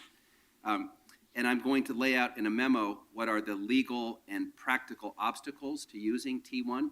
And I'll let, for the purpose of letting people like you and others make your own judgment. And I want it to be as transparent as possible. If there's a path, I'd like to know what it is. I think when you see the full array of challenges at that site, including the zoning and the comp plan and the ownership and some other legal issues, it will give you a full picture to which to make your own judgment as to whether that's the appropriate location. And if I might just add real fast, Mr. Dame and Mr. Williams have the potential to do deals that very few people could ever do in this city. So I have the utmost confidence in them putting this deal together if that's the direction they want to go. And I hope City Hall will work with them and understand this is important to see this happen. Thank you. Thank you. Welcome. Good afternoon. Good afternoon. Thank you, council members, for your support and the chance to speak today. My name is Beverly Logan, and I'm a leader with Metropolitan Alliance for Common Good. MACG leaders and others have testified about our position on the issues before you today and some of the reasons why we believe 100% of the commercial construction excise tax should be devoted to affordable housing. I want to speak more directly, though, to why the construction excise rates should be established at no less than 1%, more if possible, for both residential and commercial construction, lest anyone suggest a lesser rate. And it sounds like industry folks have already offered some resistance to that idea. For 17 years, a ban on inclusionary zoning prevented construction of affordable housing on any meaningful scale in any city in our state. That ban has a large share of responsibility for the housing crisis that we stagger under today. It was put in place in the interests of industry lobbies at the expense of our communities. This year, our legislature considered a bill to finally lift the ban on IZ. MACG testified in support of that bill, as did the city of Portland and every other jurisdiction in Oregon who testified, along with a broad spectrum of other community nonprofits, all of whom feel the crushing effects of the housing crisis on the people and communities we serve. It's important here to recognize that some developers, we heard from one, responsible developers also went out of their way to testify in support of lifting that ban in the bill in its original form. So we were distressed to see a decent bill loaded up with amendments, weakened and constrained from accomplishing the good that was intended originally. The final legislation seemed, according to testimony in those hearings and questioning from Senate Finance Committee members, the bill seemed to have, in its final form, seemed to have been shaped largely, again, in the interests of industry lobbies in strong-arm deals without the presence of virtually any community voice. Groups like ours were forced to hold our noses and urge passage of the legislation anyway, in favor of getting the chance for a little more affordable housing rather than no improvement at all. The bright spot, though, in the IZ compromises was the ability to institute a construction excise tax and have some way to pay for affordable units for people earning below 80% of median family income, for which the final IZ legislation made no provision at all. We urge you to ensure that here in Portland, no powerful industry interests will bring the CET rates to any level below 1%. The home builders and realtors lobbies already had their way with the state legislation, hampering our ability to begin closing the gap of dire need for more affordable housing. We hope you'll draw a line for Portlanders and provide courage to other communities by establishing both residential and commercial CET rates at the maximum possible and with no additional exemptions. Thank you. Thank you. Thanks very much. Keep it 100. Thank you. Others? The last three who signed up are Sarah Farmer, Marion Haynes, and Emerald Bogue.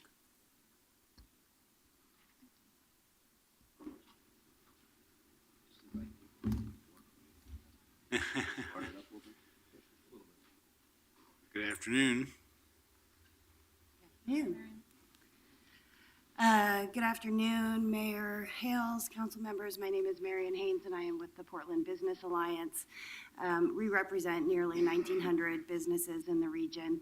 We couldn't agree more that housing affordability is an absolutely critical issue facing the city right now. It's a challenge, as you heard, not only for individuals and families, but it is a growing challenge for businesses as well, who need to attract and retain a qualified workforce, for whom having to live so far from where you work can make things really difficult. So couldn't agree more that this is something that we need to address.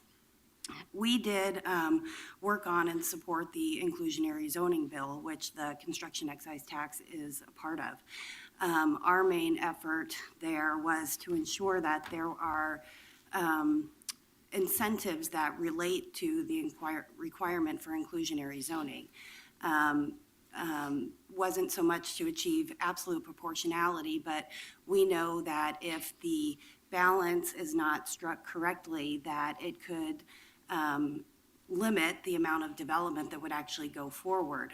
It's math, really, and it's as simple as math. So it doesn't all have to be financial incentives. That was one of the pieces in the bill, and that question came up earlier. There's different kinds of incentives that can be brought to bear, but those pieces are important to making those developments pencil and move forward, so that we don't inadvertently exacerbate our situation, because a lot of what we have, as we heard, is a supply problem. So we do not object to the construction excise tax per se. We would prefer that we looked at it a little bit more closely and took the time to do so in conjunction with some of the other things that are being developed and proposed, like the inclusionary zoning program, like transportation demand management fees, and all of these things are interrelated and come into play when you're doing that math equation, looking at your development. So that is our preference. There are, when you look at some of these things together, if the inclusionary doesn't have the appropriate incentives, without an incentive, you could see rents go up 15% and more people forced into needing an affordable home that needs support, rather than just being able to afford the market rate on their own. So that is our preference. We do also would be very interested in the brownfield discussion that you are having. I think converting those lands back into productive use, often industrial use, and things that do contribute to family wage jobs, so that people can afford a home. Thanks. Marion, can I just follow up with one question? I understand the reservations you've identified. Do you, though, support the focus of Dan's legislation that says the money should be targeted at 60% and below?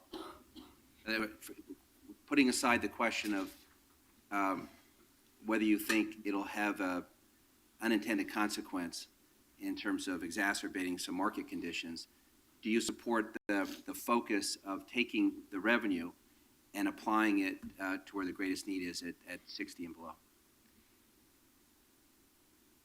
I think the answer is a little bit complicated, I would say. I think that part of our preference in looking at this more broadly with the inclusionary zoning is whether the 50% of the residential component of the construction excise tax is sufficient in order to make the inclusionary program successful. So I think that's one piece that needs to be looked at. Generally, I recognize that there is a large need there. We've always been concerned about the middle income portion that there is a need for as well. And so it's something that we haven't had the time or the ability or the data to really look at in a comprehensive way. And that's really our point, that we don't object to this. We'd like to spend a little bit more time structuring it and understanding how all the different components fit together. Appreciate you raising the question of context. I did in my due diligence and thinking about this proposal. I was looking at a Group McKinsey report on total development costs. We're in a good place with or without this additional cost, given the data that they found. For example, an $11 million warehouse project in Hillsborough would pay $1 million in fees, in Tualatin $1 million.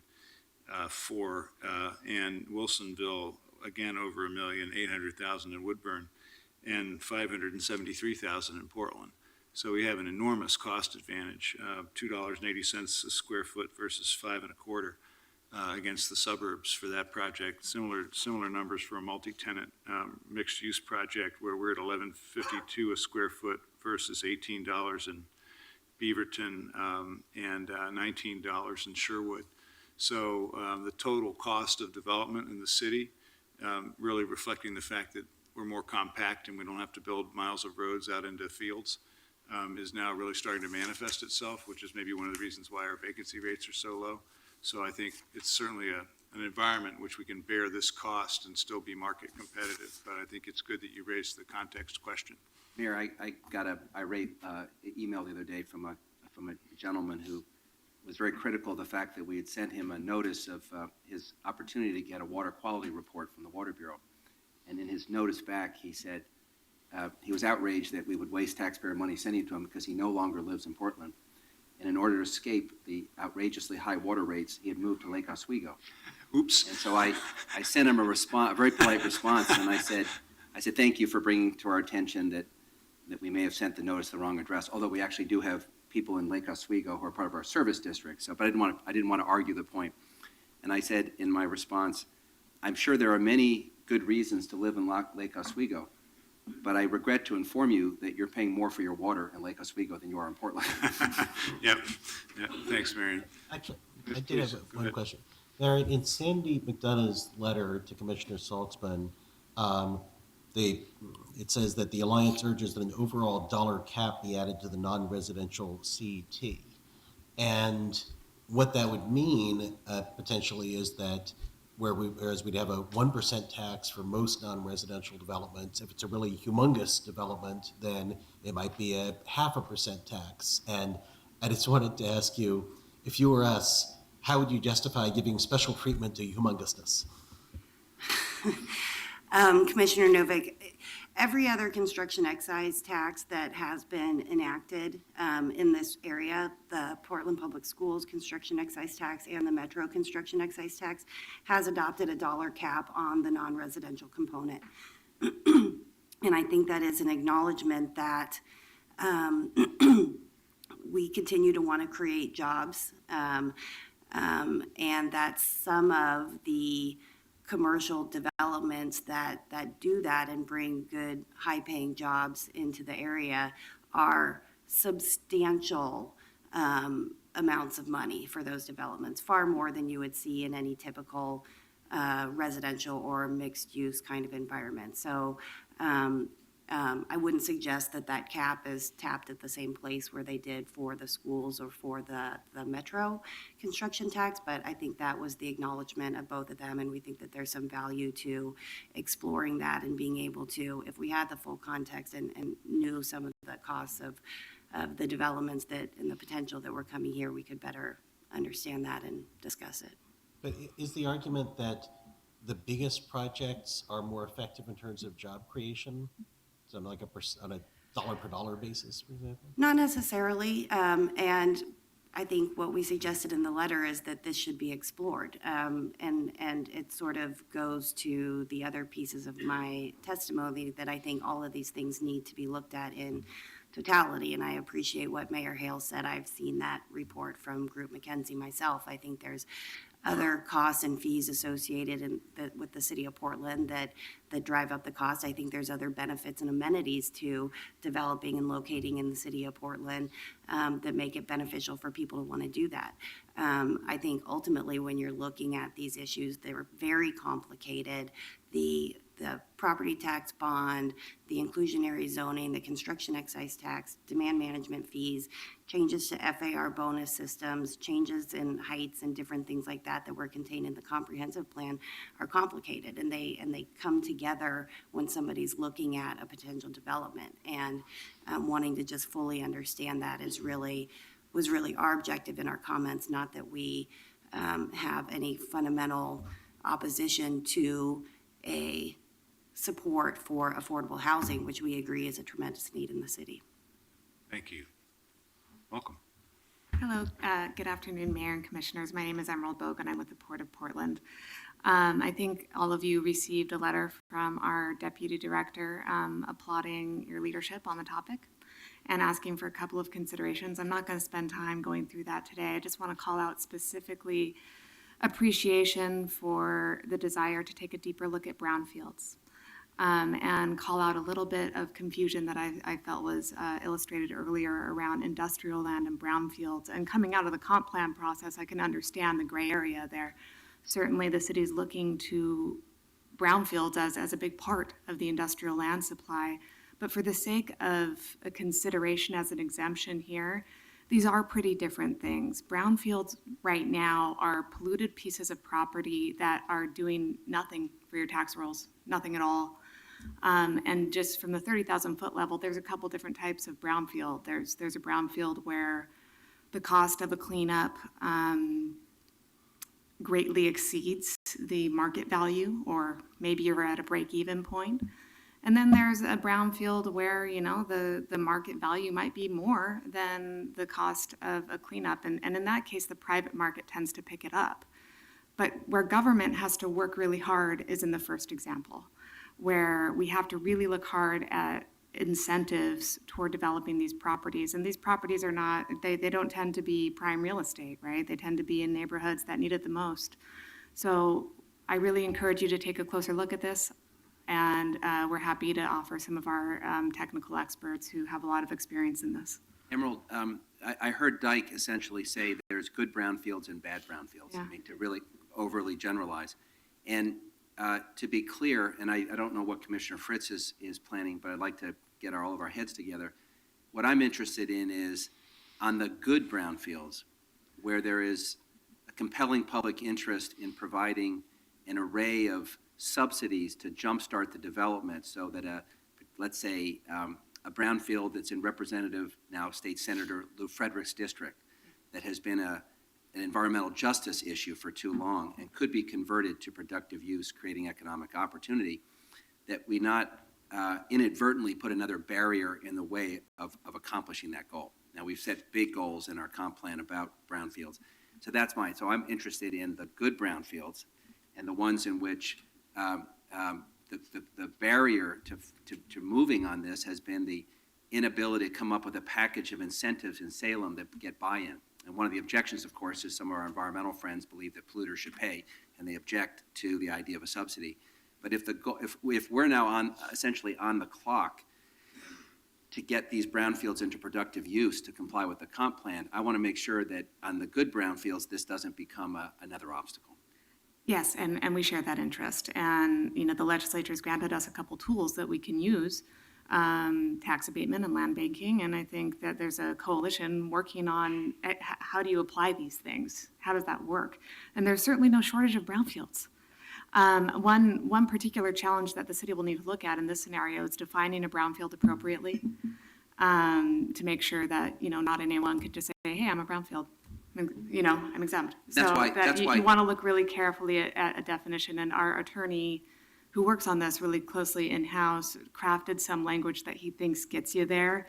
Because what you don't want to do, you want to reward the people who are doing something with brownfields, who are cleaning them up, right? So we want to incent action here. Well, that's why I would be open to the idea that we set some criteria and provide an opportunity for someone to seek an exemption if they meet the criteria, rather than trying to get into the morass of defining every possible contingency.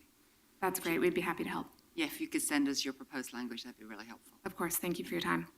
Thank you both. Anyone else? If not, then Can we is there get some- Director Krieger back for a second? get some questions for staff, and then we'll bring this hearing to a close. This comes back for a vote next week. Is it next week or the week after? I think it's next week, right? Is it next week? Can come back next week or Yeah, holding the whatever your agenda right now. preference Kurt, is. can you come Commissioner forward for a Salzman. So come on up, Kurt.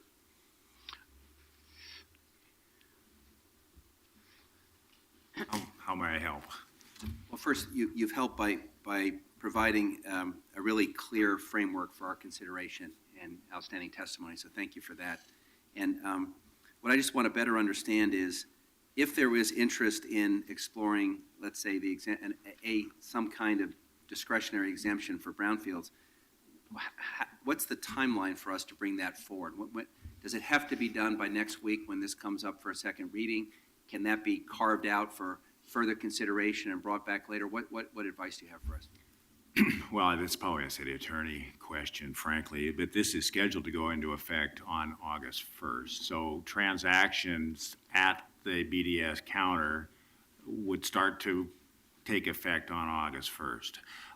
If someone were to if someone were to apply for a construction permit, not a grading permit, because we parsed out grading permits and demolition permits. But if someone were vesting and applying for an actual construction permit, this would apply beginning August 1st. If they're applying for a grading permit or a demolition permit, it wouldn't apply.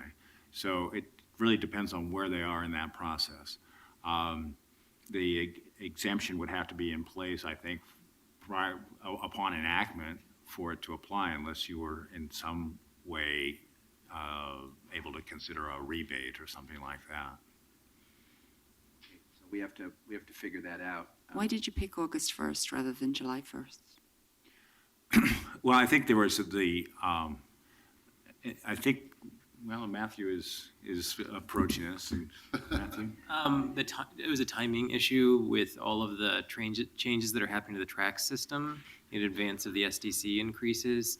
BDS needed additional time, roughly 4 to 5 weeks, to make the adjustments to the system. And from a transactional standpoint, the preference of BDS is that new fees, taxes, or increases occur on the first of the month. Right. No, that makes sense. Thank you. This is like a sick ward looking down here with all this Kleenex. Can I make a sick ward. Can I make a suggestion? Perhaps in the next couple days, Kurt, you and Dan can determine whether there's a strong enough sense of the council to explore this issue. Obviously, there'd have to be at least 3 motivated people. And then what are the options for either seeking to get some language now or a placeholder, and then thinking it through. My guess is there aren't a lot of people in the queue right now who are going to be doing brownfield work as of August 1st. I mean, the last project BES did took 10 years, and these things are few and far between, and there's enormous obstacles. But if we could get a sense of whether there's an appetite for such an exemption, and then what our options are. And the other thing I just want to preview is that while I really appreciate that at the appropriate time, the Bureau is going to come forward with a menu of options for how to spend the new money. I hope that in the preparation of a recommendation to council, we go back to the very stark number you gave us earlier, that of the 24,000 units that were short that you've identified, that's not including the additional 10,000 over the life of the comp plan and the growing number annually that we're short. I hope we take into account that 17,530 of those, or more than 3/4, are for households that are really struggling at the very low end. And so I'll be looking for if not a strict proportional allocation, a substantial investment in meeting those needs. And I understand that the challenge you face is that housing to serve people who are very poor requires subsidies through services in addition to the additional costs of developing. And I know there's a trade-off in terms of units built and the cost structure, but because the need is so graphic, I want to make sure that these new dollars, which you and Dan should be congratulated for leading us to this point and achieving new funds, goes to where the greatest need is. I pulled the chart of incomes, and for those people that don't live with this data on a regular basis, I think it's worth mentioning that, a couple of 30% of median income has got an income of $17,600. A family of 4, $22,000. So these folks have income. In fact, a single person at 30% of AMI would have $15,400. That's a full-time minimum wage worker. Indeed, it is. And if you're on Social Security, you're going to be more like 13% of the area median. So when we talk about this classification, it encompasses a lot of real people who are struggling, obviously, not just to pay rent, but to cover other daily expenses. So we are mindful of that, and we'll take that into consideration. And next week still makes sense for you? Yeah. Sorry, go ahead. I want to come back to this issue of classifying multifamily as residential or commercial because the $778,000 on the line that I would prefer to keep in Portland rather than to go back to the state unless that's specific. I'd like to be able to have the opportunity to talk with Speaker Kotek and the sponsors of the resolution. My understanding is the industry standard is that multifamily is commercial, and that gives us not only $778,000 a year more to spend in Portland, it's more flexible than the dollars in the residential bucket. So I don't know why we would not want to do that. Well, I guess, that's a legitimate point of view to pursue, and, we can seek more clarity from the legislative leaders, but I guess I also just want to harken back to the legislative debate and remind us that at any time, Portland could have bailed out of this statewide solution, and we could have gotten a Portland-only solution. And I resisted that because I feel that this crisis is truly a statewide solution. And so I don't, I feel I don't feel bad about 15% of the 1% of the residential going to statewide affordability, because it truly is, we're all in this together. So that's just my own perspective on it. Yeah, and 40% of our taxes already go outside of Portland and don't come back. So I'd just like the opportunity to come back next week after having had some conversations to see, and if other jurisdictions are making their multifamily commercial rather than residential, then probably we should do what everybody else is doing. I think they're all waiting for us. All right. Yeah, I would also mention that the schools that levy a construction excise tax do it by use. So that precedent has already been established. The permit is by permit category, but the occupancy is how the schools levy their tax, by occupancy type, residential versus commercial. A question I'd like to ask the city attorney is, does it matter to the interpretation of state law what characterization we put on it? It seems to me that state law is what state law is, and whatever we call multifamily housing here shouldn't have an effect on what that is. What I would guess is that we can call it whatever we want, and then we can ask for a clarification of legally what we're required to do.